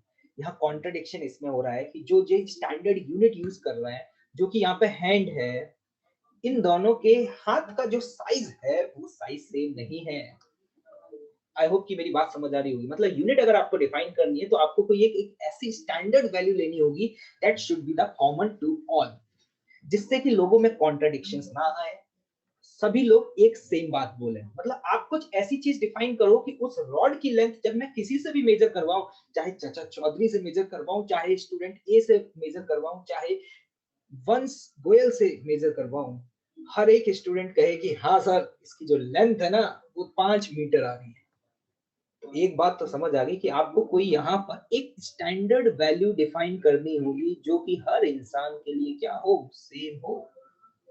ऐसे काम हम बचपन से बहुत करते आए हैं। अगर आपको कभी क्रिकेट खेलने का शौक रहा हो तो आपको याद होगा जब क्रिकेट खेलने के लिए हम पिच बनाते थे तो पिच बनाने के लिए हमें 22 कदम लेने होते थे। तो हम वो 22 कदम क्या करते थे?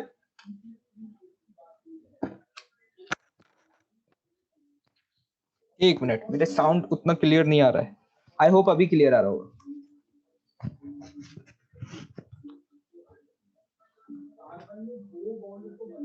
हाँ, तो जब हम लोग पिच की लेंथ मेजर करते थे तो प्लेयर ए गया, उसने कहा 22 कदम है। फिर प्लेयर बी गया, उसने कहा भैया 20 कदम है, विकेट और पीछे करो। तीसरा आया भाई पार्थिव पटेल आ गए, उन्होंने कहा पिच तो बहुत लंबी है भाई, पिच तो 30 कदम है, क्या कर रहे हो, पिच को छोटा करो। पता चला लड़ गए आपस में, एक कह रहा है 22 कदम, एक कह रहा है 30 कदम, एक कह रहा है 20 कदम। देयर इज व्हाट, ये सारी दिक्कतें क्यों हो रही है? क्योंकि आप जो स्टैंडर्ड यूज कर रहे हो, जैसे वन स्टेप, वो one step is not the standard unit, it's not a standard वे। तो आपको सबसे पहले एक स्टैंडर्ड वैल्यू डिफाइन करनी होगी जो कि सभी के लिए क्या हो? सेम। आई होप कि मेरी ये बात आपको क्लियरली समझ में आ रही है। अब दूसरी बात ये है कि why there is need to define the unit. क्या बिना यूनिट डिफाइन किए पर्पस हमारा फुलफिल नहीं हो सकता क्या? क्या यूनिट डिफाइन करना जरूरी है? हमने कहा बिल्कुल जरूरी है। बिना यूनिट के आप अपनी बात को सामने वाले को कन्वे ही नहीं कर पाओगे। आपने कहा फॉर एग्जांपल, जैसे फॉर एग्जांपल आजकल घर पर है, लॉकडाउन लगा हुआ है, तो ऑब्वियस सी बात है आप लोगों के ऊपर बोझ बहुत है, सब्जियां वगैरह भी लानी पड़ती होंगी, है ना? तो सपोज आपकी मदर ने या आपके फैमिली मेंबर ने आपको बोला कि बेटा कुछ आलू लेकर के आओ, मतलब मार्केट जाओ और कुछ आलू लेकर के आने हैं। आपने पूछा कितने? अपने हिसाब से ठीक ठाक ले आना, बस इतना बोला और आप चले गए। बस इतना बोला, अपने हिसाब से ठीक ठाक ले आना। क्या आपके फैमिली मेंबर ने आपको पूरी बात कन्वे की है? नहीं की। अब क्या होगा? स्टूडेंट ए गया और उस स्टूडेंट ने जैसे ही पहुंचा उसने कहा कि कुछ आलू बोले हैं, तो जाकर के बोला भैया 2 आलू दे दो, क्योंकि घर वालों ने बोला है कि 2 आलू लेकर के आने हैं, तो 2 आलू दे दिए और घर ले आए। दूसरा स्टूडेंट गया, उसने कहा कुछ बोला है तो कम से कम 5 किलो तो बोला ही हो। इट्स अ रेफरेंस कि कौन इस बात को कितना समझ पा रहा है। तो उसने 5 किलो का बोरा ला करके घर पे रख दिया। तो घर में जैसे देखा, अरे भाई क्या कर रहे हो, यहाँ पर भंडारा थोड़े ना हो रहा है कि जो आपने इतने सारे आलू ला करके रख दिए। तो वो कहता आपने ही तो बोला था कुछ लेकर के आ जाना। तो वो बोलेगा मैं कुछ ही तो लेकर आया हूँ। अरे कुछ इतना होता है? अब पता चला कि घर पे डांट पड़ गई। तुम्हें लगेगा एक तो इतनी मेहनत करो और काम करो, ऊपर से उसके बाद भी हमारे ऊपर डांट पड़ गई, तो यार गैप क्यों आया? अगर उस कुछ की जगह क्लियरली बोल दिया जाता कि बेटा 2 केजी आलू लाने हैं, तो हर एक स्टूडेंट क्या 2 केजी आलू लेकर ही आता? क्या कोई बोरा भी उठा लाता? क्लियर है मेरी बात? मैं आपको अभी सिर्फ समझाना चाह रहा हूँ कि why there is a need, मतलब अगर आप अपनी बात को किसी को एक्सप्लेन करना चाह रहे हैं तो आपको ये भी एक्सप्लेन करना पड़ेगा कि आप कितना और किस अमाउंट में मंगा रहे हैं। फॉर एग्जाम्पल, सपोज आपकी मदर ने आपको ये बोला कि 2 आलू ले आना, सिर्फ इतना बोला 2 आलू ले आना। हो सकता है वो ये बोलना चाहती थी कि 2 केजी आलू ले आना, लेकिन उन्होंने 2 बोल करके छोड़ दिया, केजी बोलना भूल गई कि 2 आलू ले आना। तो क्या उन्होंने अपनी पूरी बात कन्वे करी? नहीं करी। और 2 का मतलब तो बहुत कुछ होता है, 2 आलू भी हो सकते हैं, 2 किलो भी हो सकता है, 2 ग्राम भी हो सकता है ना? तो इसका मतलब है कि अगर आप अपनी बात कन्वे करना चाह रहे हैं तो सिर्फ आपको न्यूमेरिकल वैल्यू ही नहीं बतानी, उसकी आपको यूनिट भी बतानी पड़ेगी। जब तक आप यूनिट नहीं बताएंगे तब तक डेफिनेटली आप अपनी बात को कन्वे नहीं कर पाएंगे। और unit should be a standard value, जो कि मैंने आपको यहाँ पे एक्सप्लेन किया। The length of a pen is not a standard value because length of a pen for each and every student will be different. So there is a lot of contradictions. तो आई hope कि आपको ये बात समझ में आ रही होगी कि यूनिट एक स्टैंडर्ड वैल्यू होनी चाहिए and it is common to all. तो let's see what are the properties. Clear है सभी को? आई होप कि सारी बातें क्लियरली समझ में आ रही होंगी। तो अब हम देखते हैं properties of unit.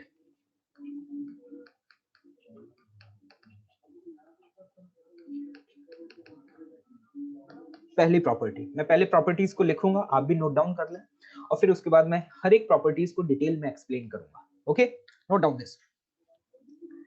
It should be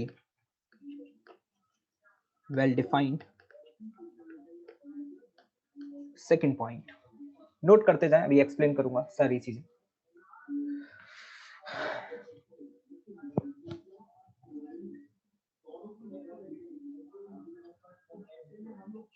It should be easily available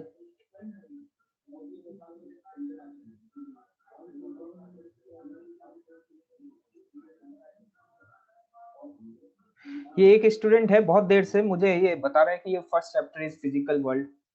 I think I have a lot of experience than you, है ना? और प्लीज यहाँ पर आप अपने पर्सनल एडवाइजेस बिल्कुल भी ना दें, please take care about it. Okay, you are not a right place मैं पहले ही बता चुका हूं कि चैट्स में सिर्फ और सिर्फ उन्हीं चीजों को नोट डाउन करें जिसमें आपको डेफिनेटली डाउट्स हैं। ये फालतू की बातें यहाँ बिल्कुल भी ना करें, इस बात का थोड़ा सा विशेष ध्यान रखें, ठीक है।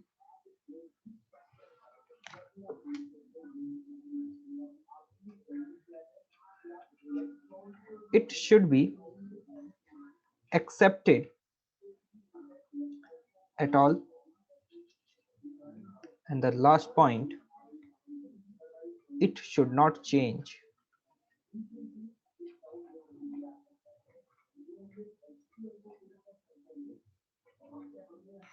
with external factors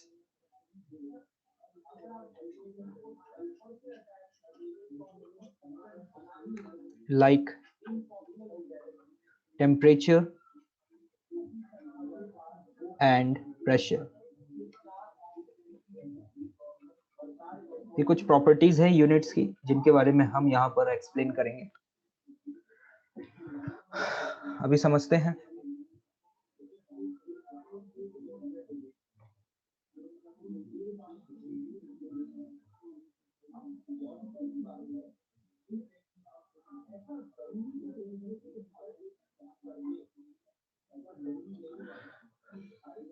note down करें।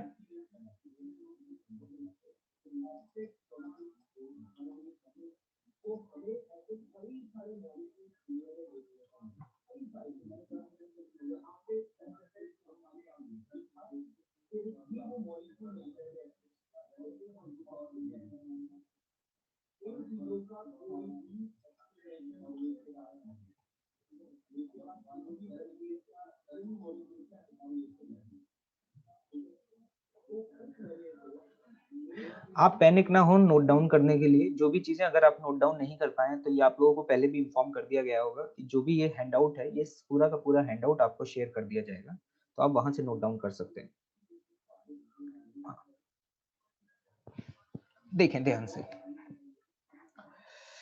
कुछ प्रॉपर्टीज हैं जिनको हम वन बाय वन समझते हैं। पहली बात, it should be well defined, मतलब आप जो यूनिट कंसिडर कर रहे हैं वो यूनिट वेल डिफाइंड होनी चाहिए। जैसे फॉर एग्जांपल 1 मीटर, 1 मीटर आपने डिफाइन कर दिया कि ये जो लेंथ है, ये लेंथ 1 मीटर है और दुनिया में कोई भी लेंथ इतनी होगी उसे मैं 1 मीटर बोलूंगा। मतलब ये आपने एक स्टैंडर्ड वैल्यू डिफाइन कर दी है। अब आप इसके बाद सपोज एक रॉड लेकर के आते हैं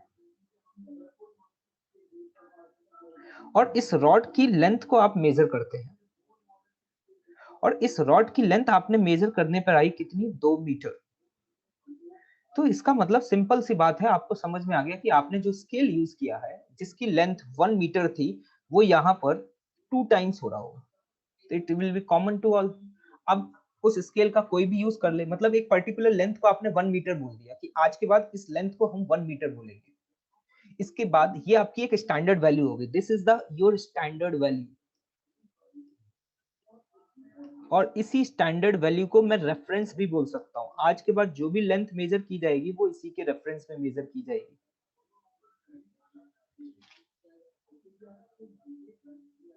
ठीक है, तो वेल डिफाइन कर दिया गया। दूसरा, it should be easily available. ये बड़ा ही इंपॉर्टेंट पॉइंट है। इजीली अवेलेबल का मतलब ये हुआ कि आप जिस लेंथ को यूनिट बोल रहे हैं वो लेंथ इजीली सभी के लिए अवेलेबल होनी चाहिए। अगर वो अवेलेबल नहीं रहेगी, जैसे फॉर एग्जांपल, इसको एक छोटे से एग्जांपल से बताता हूं। आपने बोला कि unit of length is micrometre. अब माइक्रोमीटर इतना छोटा है कि आप अपनी डे टू डे लाइफ में ऐसा कोई ऑब्जेक्ट देख ही नहीं सकते जिसकी लेंथ माइक्रोमीटर हो अपनी नेकेड आई से। माइक्रोस्कोप्स वगैरह का यूज करके देख सकते हैं। तो आप ऐसी यूनिट मत डिफाइन करो जो यूनिट इजीली अवेलेबल ना हो। अब आपने कहा कि इस पेन की लेंथ मेजर करनी है, मैंने कहा ओके, किस में? तुमने बोला माइक्रोमीटर में। अब मेरे लिए एक ऐसा स्केल बना पाना जिसकी यूनिट माइक्रोमीटर हो इज वेरी डिफिकल्ट। और मेरे ह्यूमन आई का ये कंस्ट्रेन है कि अगर लेंथ एक लिमिट से ज्यादा छोटी होगी तो मैं उसे देख ही नहीं पाऊंगा। तो इसका मतलब it should be common to all, मतलब आप जिसे यूनिट डिफाइन कर रहे हैं वो इजीली अवेलेबल सबके लिए रहनी चाहिए। मतलब ऐसा कुछ मत डिफाइन करो कि आपने कहा इसकी लेंथ मेजर करो इस पेन की, मैंने कहा अच्छा किसमें, तुमने बोला माइक्रोमीटर में। अब तुम ऐसा स्केल लेकर के आओ जो मिनिमम लेंथ कितनी मेजर कर सकता हो, माइक्रोमीटर। क्या तुम ऐसा स्केल बना पाओगे? नहीं बना पाओगे, क्योंकि अगर बना भी लिया तो वो स्केल तुम्हें ही दिखाई नहीं देगा। तो इसीलिए ये बात भी बहुत इंपॉर्टेंट है, ठीक है। Next is it should be accepted at all. आप जिस यूनिट को डिफाइन कर रहे हैं, मैं यहाँ पर, ये स्टूडेंट मुझे मीटर की डेफिनेशन लिख करके भेज रहा है, मैं ये नहीं बता रहा हूँ कि यहाँ पे मीटर की डेफिनेशन क्या है, मैंने बता दिया कि मीटर को डिफाइन कर दिया गया है, ठीक है। ये जो डेफिनेशंस हैं ये हमारे सिलेबस का पार्ट नहीं है, तो इस बात को ध्यान से सुनें, ठीक है। It should be accepted at all, मतलब जो हम क्वांटिटी डिफाइन कर रहे हैं ये हर कोई एक्सेप्ट कर ले। मतलब ऐसा नहीं होना चाहिए कि आपने एक कोई पर्टिकुलर यूनिट बनाई और उस यूनिट को आप तो एक्सेप्ट कर रहे हैं लेकिन कोई और एक्सेप्ट ही नहीं करने को तैयार है, ठीक है। मतलब वो यूनिफॉर्मिटी सभी के लिए मेंटेन रहनी चाहिए, ऐसा नहीं है कि वो यूनिफॉर्मिटी सभी के लिए मेंटेन नहीं है। तो इस बात का भी ध्यान रखना है कि it should be accepted at all. और last point, it should not change with the external factors. This is the most important point, कि एक्सटर्नल फैक्टर्स के चेंज होने पर ये चेंज नहीं होना चाहिए। मतलब लेंथ अगर आपने 1 मीटर डिफाइन कर दी है किसी चीज की, तो ऐसा नहीं है कि एक्सटर्नल फैक्टर्स को आप जब चेंज करते हैं लाइक टेम्परेचर और प्रेशर, तो 1 मीटर जो आपने डिफाइन किया है वही चेंज होने लग जाए। तो it should be well defined, वो किसी भी एक्सटर्नल फैक्टर पे डिपेंड नहीं करना चाहिए। तो ये कुछ इंपॉर्टेंट पॉइंट्स हैं जिनको आपको ध्यान में रखना है। यूनिट डिफाइन करते समय किसी भी चीज की ऐसा होना चाहिए कि वो यूनिट इतनी प्रिसाइजली डिफाइन की गई हो कि वो हर जगह वेल डिफाइन हो, इजीली अवेलेबल हो और सभी लोग उस यूनिट को क्या कर लें, एक्सेप्ट कर लें। जैसे आपने फॉर एग्जांपल, जैसे एक वो, मैं अभी एग्जांपल ले रहा था, मैंने बोला एक हाथ, 1 हैंड, आपने एक यूनिट डिफाइन कर दिया। इस बात को आप तो एक्सेप्ट कर पाएंगे लेकिन हर कोई एक्सेप्ट नहीं करेगा ना, क्योंकि उस केस में एक यूनिफॉर्मिटी मेंटेन ही नहीं रहेगी। जैसे मुझे यहाँ से एक बात याद आई कि पहले पुराने जमाने में क्या होता था कि जो राजा का फुट होता था, पैर, उसकी जो लेंथ होती थी उसको एक यूनिट माना जाता था। मतलब जो पैर है उसकी लेंथ जो है, दिस इज द 1 यूनिट। और ये बात हर किसी ने एक्सेप्ट कर ली कि आज के बाद हम लेंथ को जब भी मेजर करेंगे तो फुट में मेजर करेंगे। और फुट का मतलब क्या होगा, उसकी लेंथ, राजा का जो पैर है उसकी जो लेंथ होगी। अब राजा कुछ समय बाद मर गया, नया राजा आ गया। अब जो नया राजा बना उसके फुट की जो लेंथ है वो जरूरी तो नहीं है वही होगी, ऑब्वियस से स्लाइटली थोड़ा बहुत चेंज होगा। तो अब क्या होगा, पुराने राजा के समय में जो भी डायमेंशंस मेजर किए गए होंगे, अगर जब नया राजा आ गया, नया किंग आ गया, उसके समय में जब उनकी लेंथ को दोबारा से मेजर किया जाएगा तो वो लेंथ सेम आएंगी या डिफरेंट आएंगी, डिफरेंट आएंगी। तो now there is a contradiction कि यार हमने सपोज पहले एक बहुत बड़ा डोर बनाया था और उसकी लेंथ मेजर करी थी पुराने राजा के समय में, तो वो लेंथ आ रही थी 3 फुट। लेकिन अब जब नया राजा आया उसने उस लेंथ को मेजर किया तो ये लेंथ जो आ रही है वो आ रही है 4 फुट। तो अब ये फिर से कॉन्ट्रडिक्शंस आ गए। तो मैं वही बात बताना चाह रहा हूँ कि आप एक ऐसी यूनिट डिफाइन करें जो हर कोई एक्सेप्ट कर पाए। मतलब all over the world each and everyone will accept it, और वो यूनिट आपके फैक्टर्स के साथ चेंज नहीं होनी चाहिए। आई होप कि आपको ये बात क्लियर होगी।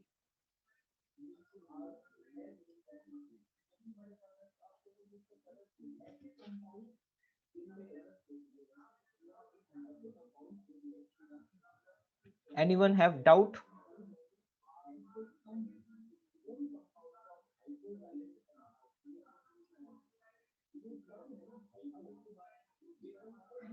आई होप मेरी बातें क्लियर होंगी। आगे बढ़ूं मैं,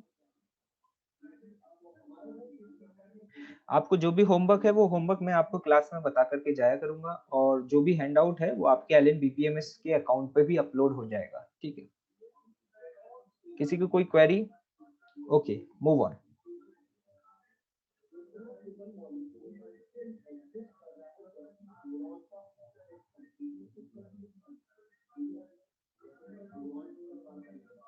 हाँ, एक्चुअली मैं यहाँ पे ये नहीं बताना चाह रहा कि एक स्टूडेंट पूछ रहा है कि ये फोर्थ वाला जो पॉइंट है सर कि एक्सटर्नल फैक्टर चेंज करने पर तो ये सारे पैरामीटर, स्केल की लेंथ चेंज हो जाएगी, टेम्परेचर चेंज करने पर स्केल की लेंथ चेंज हो जाएगी, बिल्कुल चेंज हो जाएगी। तो स्केल पर जो 1 मीटर लिखा हुआ है वो आपके लिए स्टैंडर्ड वैल्यू नहीं है ना, वो तो चेंज हो ही रहा है। आपने 1 मीटर एक स्टैंडर्ड वैल्यू डिफाइन कर दी जिसकी डेफिनेशन मैं यहाँ पे नहीं बता रहा हूँ, ठीक है। तो वो जो स्टैंडर्ड वैल्यू है वो तो हमेशा ही सेम रहेगी।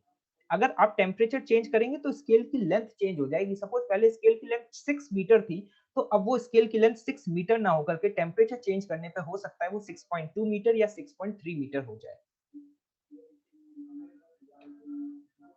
हाँ, अब बात आती है कि अभी स्टैंडर्ड क्या लिया गया। अब सर ये बात तो समझ में आ गई कि एक यूनिट डिफाइन करनी है, लेकिन उसके लिए हम क्या स्टैंडर्ड यहाँ पर ले। तो देखो यहाँ पे कुछ स्टैंडर्ड सिस्टम थे, अलग अलग सिस्टम। मैं पहले सभी सिस्टम ऑफ यूनिट्स के बारे में आपको बता देता हूँ।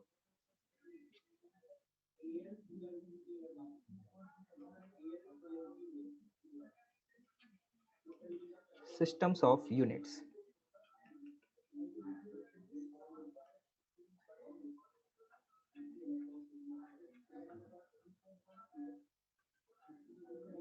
लेंथ, मास और टाइम, इनको मेजर करने के लिए 3 अलग अलग सिस्टम्स के बारे में बता रहा हूँ। बेसिक सिस्टम ऑफ यूनिट, इसमें एक सिस्टम है एफपीएस। एफपीएस जो सिस्टम है, ये सिस्टम आपका इंग्लैंड मतलब ब्रिटेन में यूज होता था।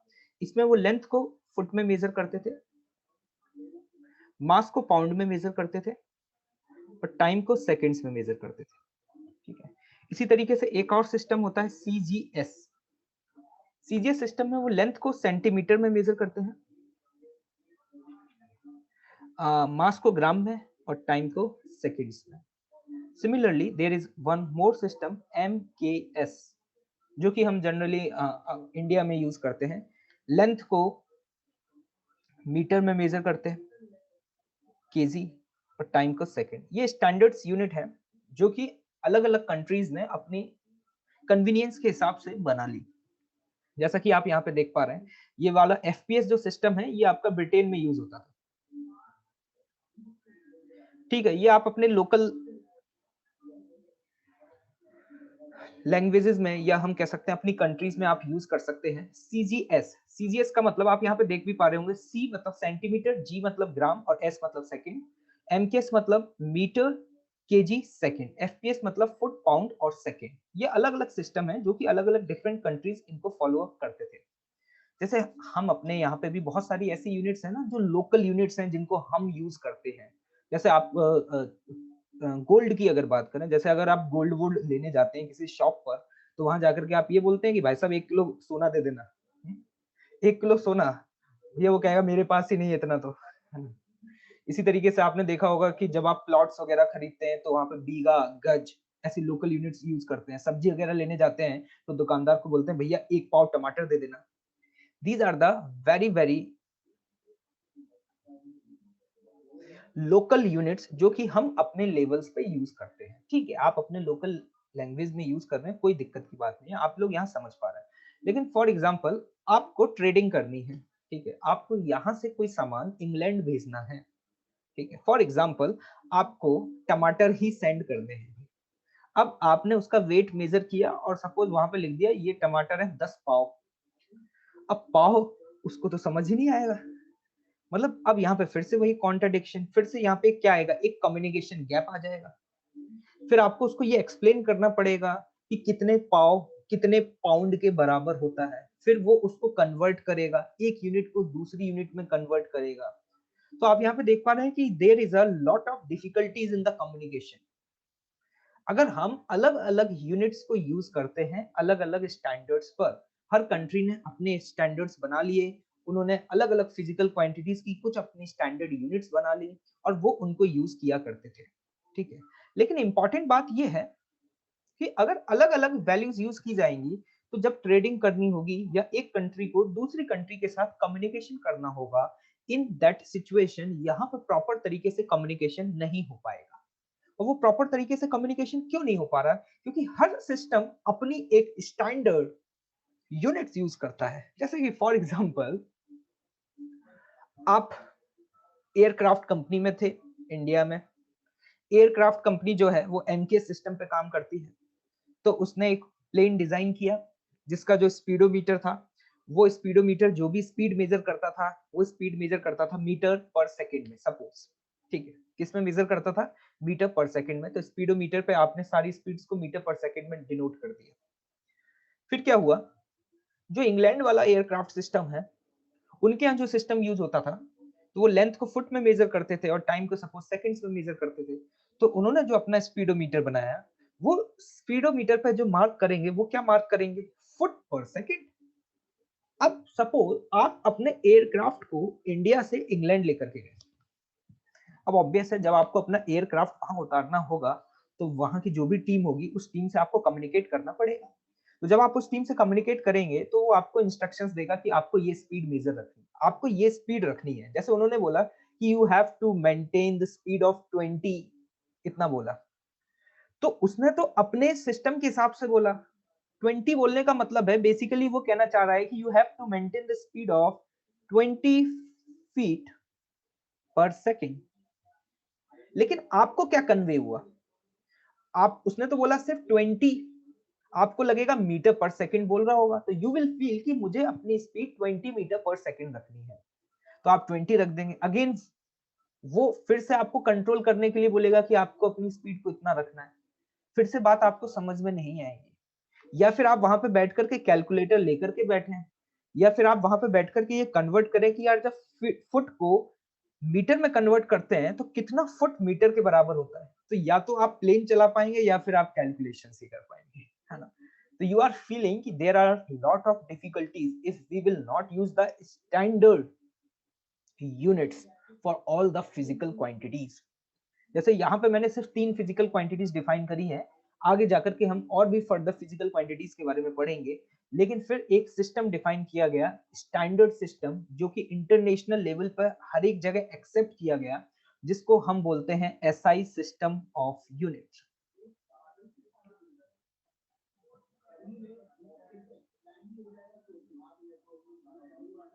जो एसआई सिस्टम ऑफ यूनिट है ये वर्ल्ड वाइड एक्सेप्टेड है,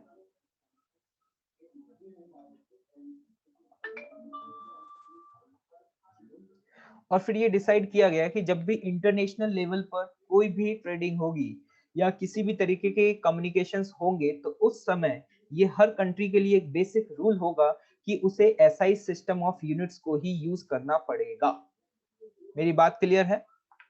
तो ये जो एसआई सिस्टम है ये एक स्टैंडर्ड इंटरनेशनल सिस्टम है जिसका यूज किया जाएगा आगे जाकर के। तो अब तक की मैंने जो भी चर्चा यहाँ पर की है, आई होप कि आपको ये सारी बातें क्लियर हो गई होंगी। यूनिट्स को वेल डिफाइन करने की जरूरत क्या है वो भी समझ में आ गया होगा। हर यूनिट को जब भी डिफाइन किया गया जैसे 1 kg 1 किलोग्राम, तो इन यूनिट्स की एक पर्टिकुलर डेफिनेशंस है जो आपकी एनसीईआरटी बुक में लिखी हुई है। उन डेफिनेशंस को आपको याद नहीं करना है, बस आप पढ़ के for a knowledge point of view important है, लेकिन एग्जाम के पॉइंट ऑफ व्यू से इंपॉर्टेंट नहीं है। एग्जाम में आपसे कोई भी 1 मीटर या 1 kg की डेफिनेशन पूछने वाला नहीं है। मतलब 1 मीटर 1 kg या 1 सेकेंड को उन्होंने किस तरीके से डिफाइन किया है उसे उन्होंने एक्सप्लेन किया है, और मेरे को पता है कि जब आप उस चीज को पढ़ेंगे तो अभी आपको उतना अच्छे से भी समझ में नहीं आएगा, ठीक है।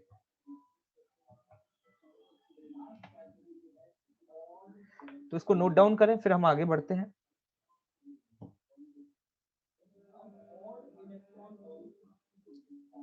कुछ स्टूडेंट्स मुझसे पूछ रहे हैं एसआई की यूनिट क्या होती है। This is the international system of unit.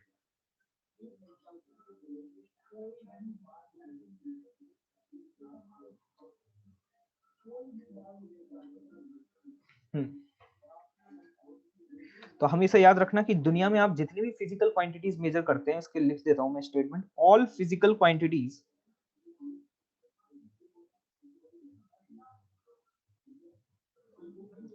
Are measured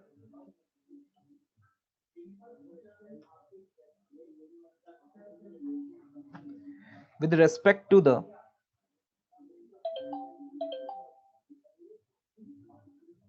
standard value. All physical quantities are measured with respect to the standard values,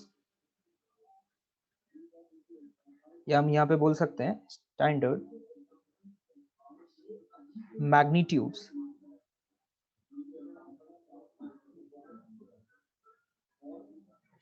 of same physical quantity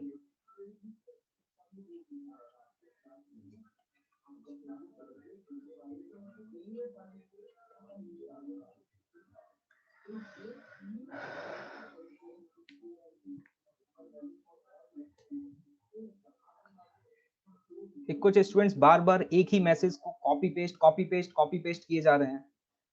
I don't know कि if you are preparing for JEE exam तो आप ये इस attitude को कैसे follow up कर सकते हैं। ये स्टूडेंट पूछ रहा है कि स्मार्ट बोर्ड्स पे कब से क्लास होंगी, या आपको किसने इन्फॉर्म किया कि स्मार्ट बोर्ड्स पे क्लास हो रही है?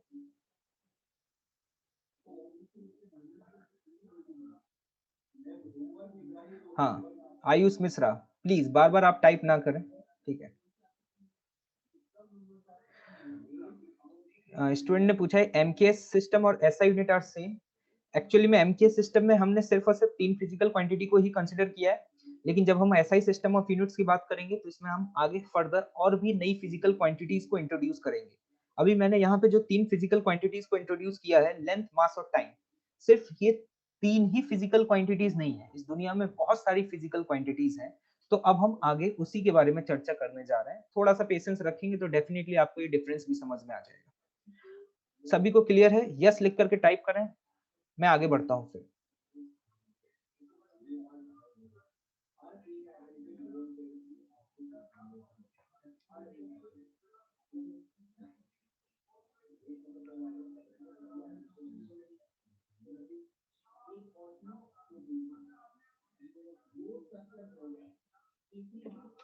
ओके, चलिए अब हम आगे बढ़ते हैं।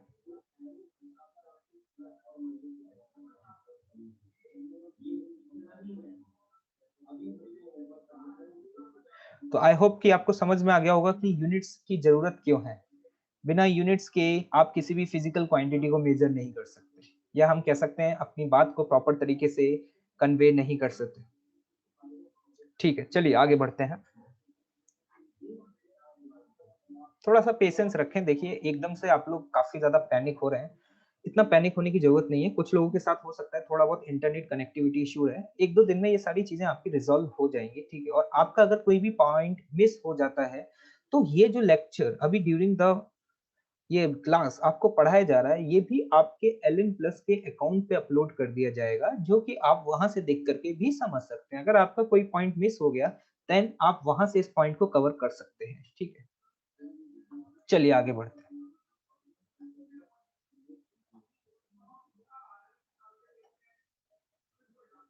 हाँ, अब हम पढ़ने जा रहे हैं the classification of the physical quantities.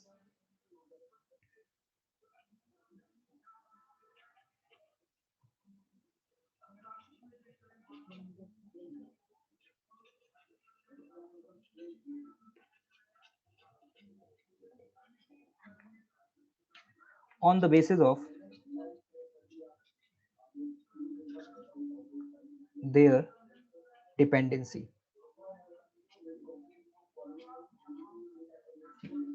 Classifications of physical quantity on the basis of their dependency क्या है, इसका मतलब मैं थोड़ी देर में आपको एक्सप्लेन करूंगा।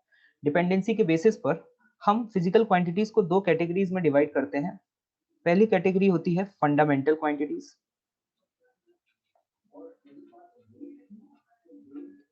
इन फंडामेंटल क्वांटिटीज को हम बेस क्वांटिटीज भी बोलते हैं। और जो सेकंड थिंग है that is the derived quantities. आपके कोई भी क्वेरीज या कोई भी डाउट्स रह जाते हैं तो वो आपके जूम ट्यूटोरियल क्लासेस जो होंगी उसमें कवर किए जाएंगे। So don't need to get panic, just note down your doubts, ठीक है। Fundamental quantities and the base quantities. हम फिजिकल क्वांटिटीज को 2 कैटेगरीज में डिवाइड करते हैं। इंटरेस्टिंग बात यह है कि दुनिया में कोई भी फिजिकल क्वांटिटी जो एग्जिस्ट करता है वो या तो फंडामेंटल क्वांटिटी होगा या फिर ड्राइव्ड क्वांटिटी होगा, ठीक है। फंडामेंटल क्वांटिटी सिर्फ और सिर्फ 7 ही क्वांटिटीज हैं। Only 7 quantities are fundamental quantities. तो पहले तो हम समझते हैं कि फंडामेंटल क्वांटिटीज का मतलब क्या होता है।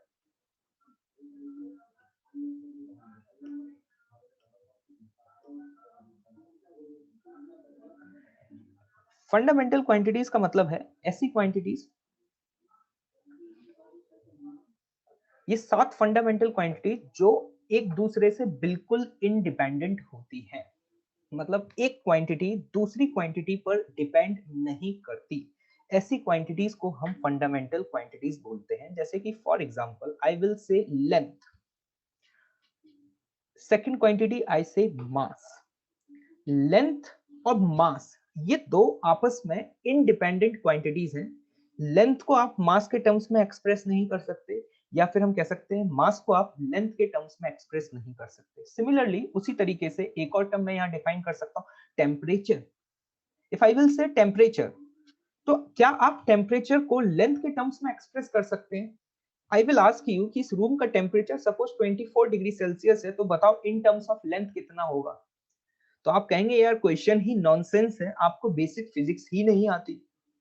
क्योंकि टेम्परेचर एक डिफरेंट फिजिकल क्वांटिटी है, लेंथ एक डिफरेंट फिजिकल क्वांटिटीज है, और जो लेंथ है वो आपस में मास या टेम्परेचर इन सभी क्वांटिटी से क्या है, बिल्कुल इंडिपेंडेंट है। You can't express the length in terms of mass और इन टर्म्स ऑफ टेम्परेचर। मतलब लेंथ अपने आप में एक अलग अस्तित्व रखता है, उसको मास या टेम्परेचर से कोई लेना देना नहीं है। मतलब हम लेंथ को मास के टर्म्स में एक्सप्रेस नहीं कर सकते, सिमिलरली मास को टेम्परेचर के टर्म्स में भी एक्सप्रेस नहीं कर सकते। क्लियर? तो मैं यहाँ पे सबसे पहले फंडामेंटल क्वांटिटी की डेफिनेशन लिख रहा हूं, आप नोट डाउन करें। Quantities which do not need any other quantity to express, और एक और डेफिनेशन, क्वांटिटी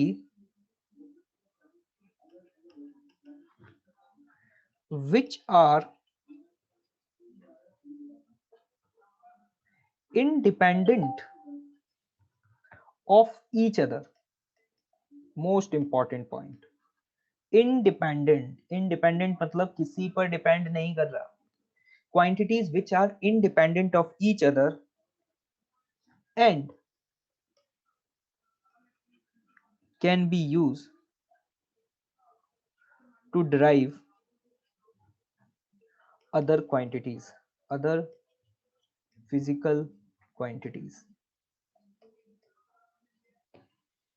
ये हैं आपकी बेसिक कुछ फंडामेंटल क्वांटिटीज। अभी कौन कौन सी फंडामेंटल क्वांटिटीज होते हैं उनके बारे में हम चर्चा करेंगे। धीरे धीरे सारी चीजों को आप इजीली कनेक्ट कर पाएंगे कि कौन कौन सी क्वांटिटीज आपकी फंडामेंटल क्वांटिटीज हैं।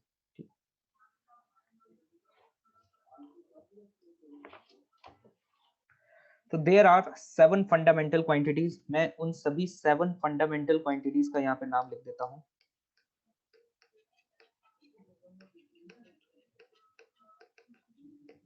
पहला लेंथ, दूसरा मास, तीसरा time, current, temperature,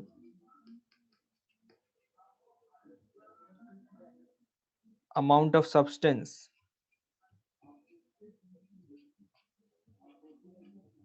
luminous intensity,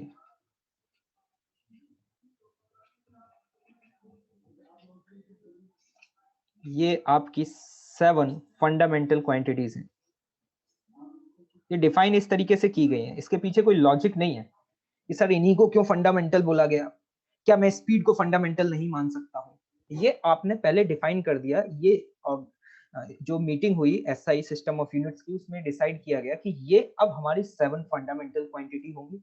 इसके अलावा दुनिया में जो भी क्वांटिटी होगी वो सारी की सारी क्वांटिटीज इन्हीं क्वांटिटीज से क्या होंगी, ड्राइव होंगी। और इनकी एसआई यूनिट्स भी मैं यहाँ पे लिख देता हूँ। SI unit is defined as metre.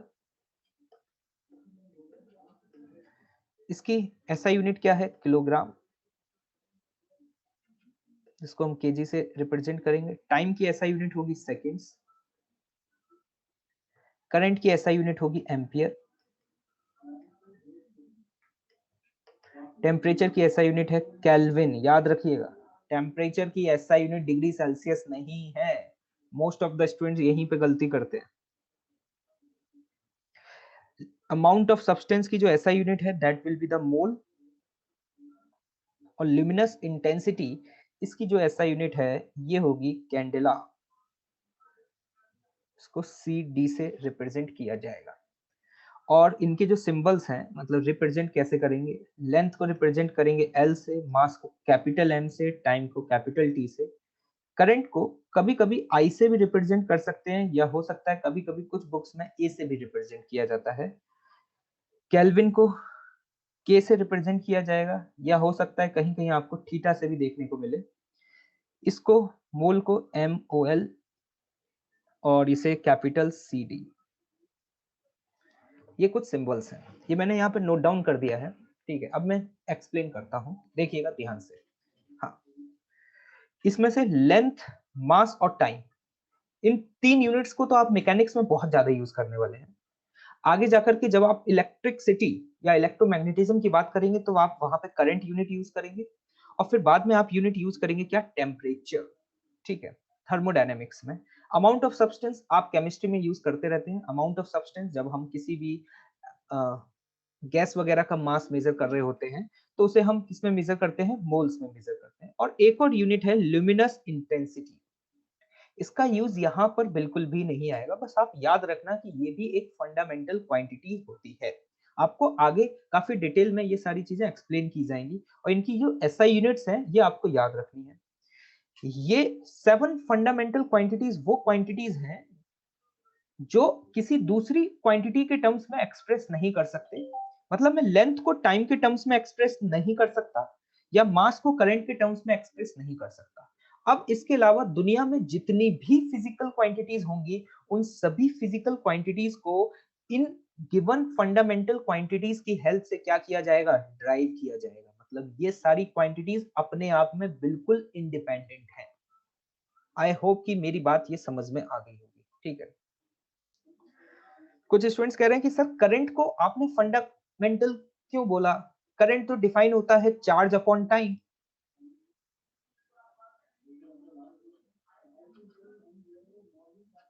तो सर मेरे हिसाब से तो चार्ज होना चाहिए था। मैंने बताया ना कि इसमें आप अपने लॉजिक ना लगाएं। अगर आप अपना लॉजिक लगाएंगे तो आपका लॉजिक हर जगह गलत हो जाएगा।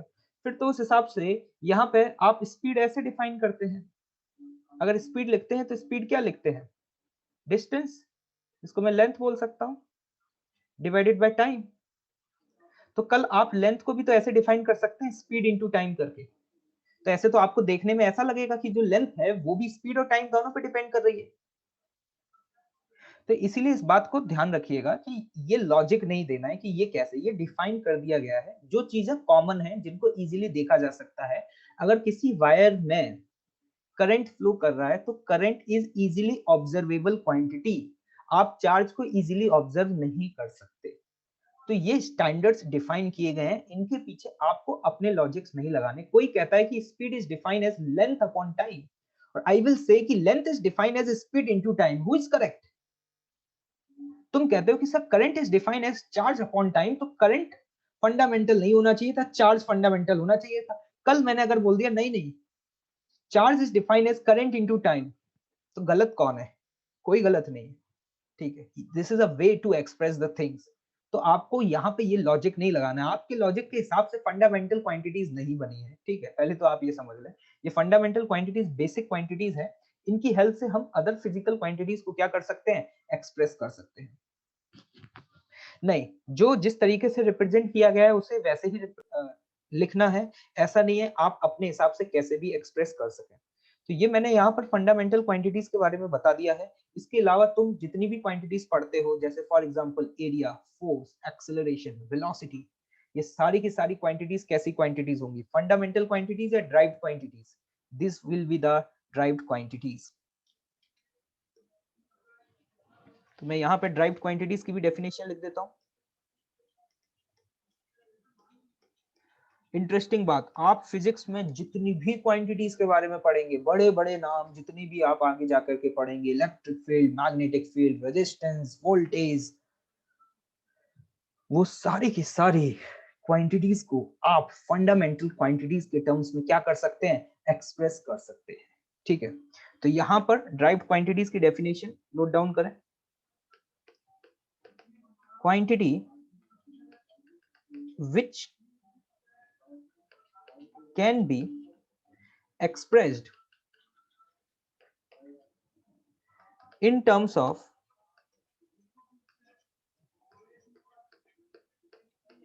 fundamental physical quantities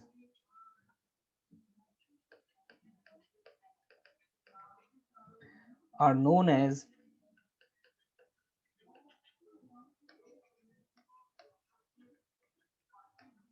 derived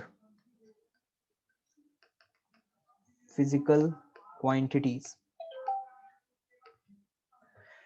इन 7 क्वांटिटीज के अलावा आज के बाद आप अपने लाइफ में कोई भी क्वांटिटी देखेंगे तो आप हमेशा याद रखना वो सारी की सारी क्वांटिटीज आपके लिए क्या कहलाएंगी, ड्राइव्ड क्वांटिटी ही कहलाएंगी।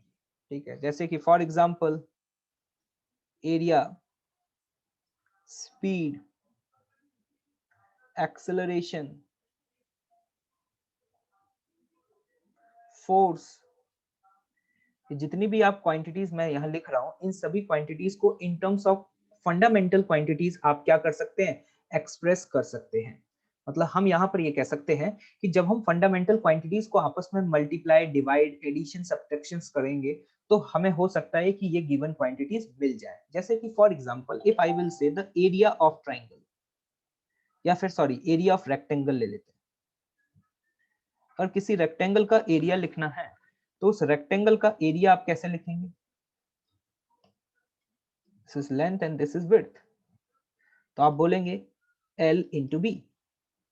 विड्थ भी एक लेंथ ही है और ये L भी एक लेंथ है, तो आप ये कह सकते हैं दो डिफरेंट लेंथ को आपस में मल्टीप्लाई करके आपको क्या मिला, एरिया।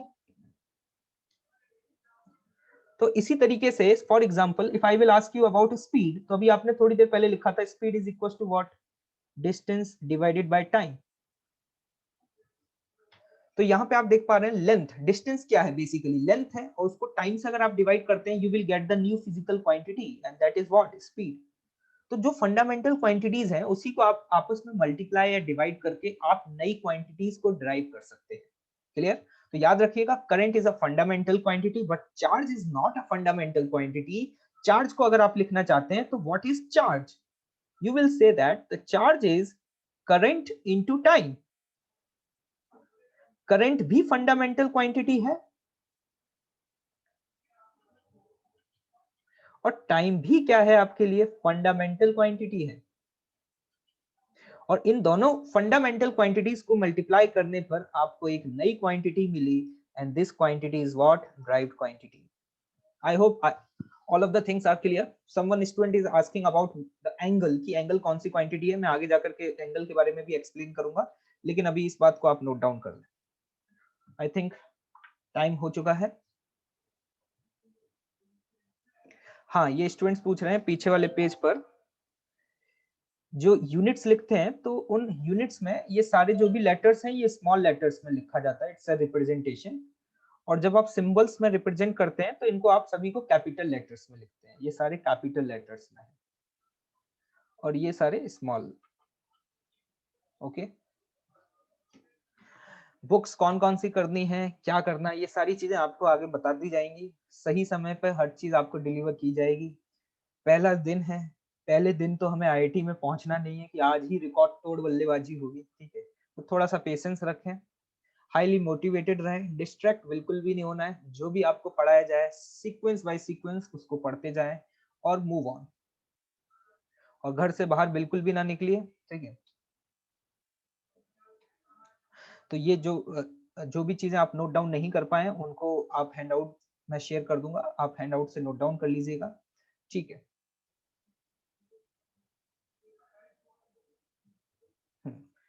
तो कुछ स्टूडेंट्स मुझसे ये पूछ रहे हैं कि किस तरीके से इफेक्टिवली फिजिक्स हमें पढ़नी है, होमवर्क कहाँ मिलेगा। होमवर्क मैं ही दिया करूंगा।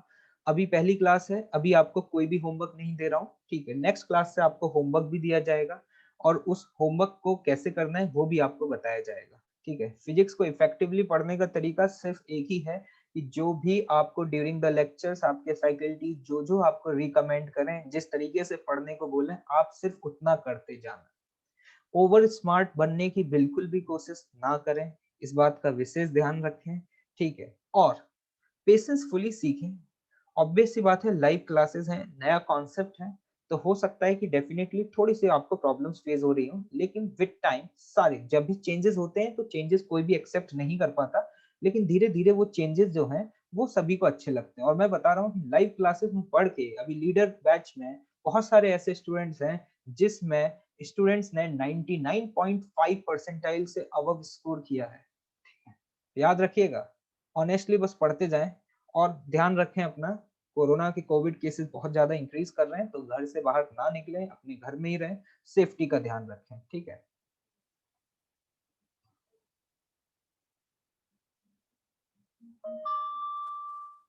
चलिए, ओके, थैंक यू। आगे जो भी क्वेरीज हैं आपकी वो नेक्स्ट क्लास में कवर अप की जाएंगी, जो भी आपके डाउट्स रह जाते हैं उसको आप मेंशन करिएगा। आई होप कि आपको सारी चीजें क्लियर होंगी। ओके, ठीक है,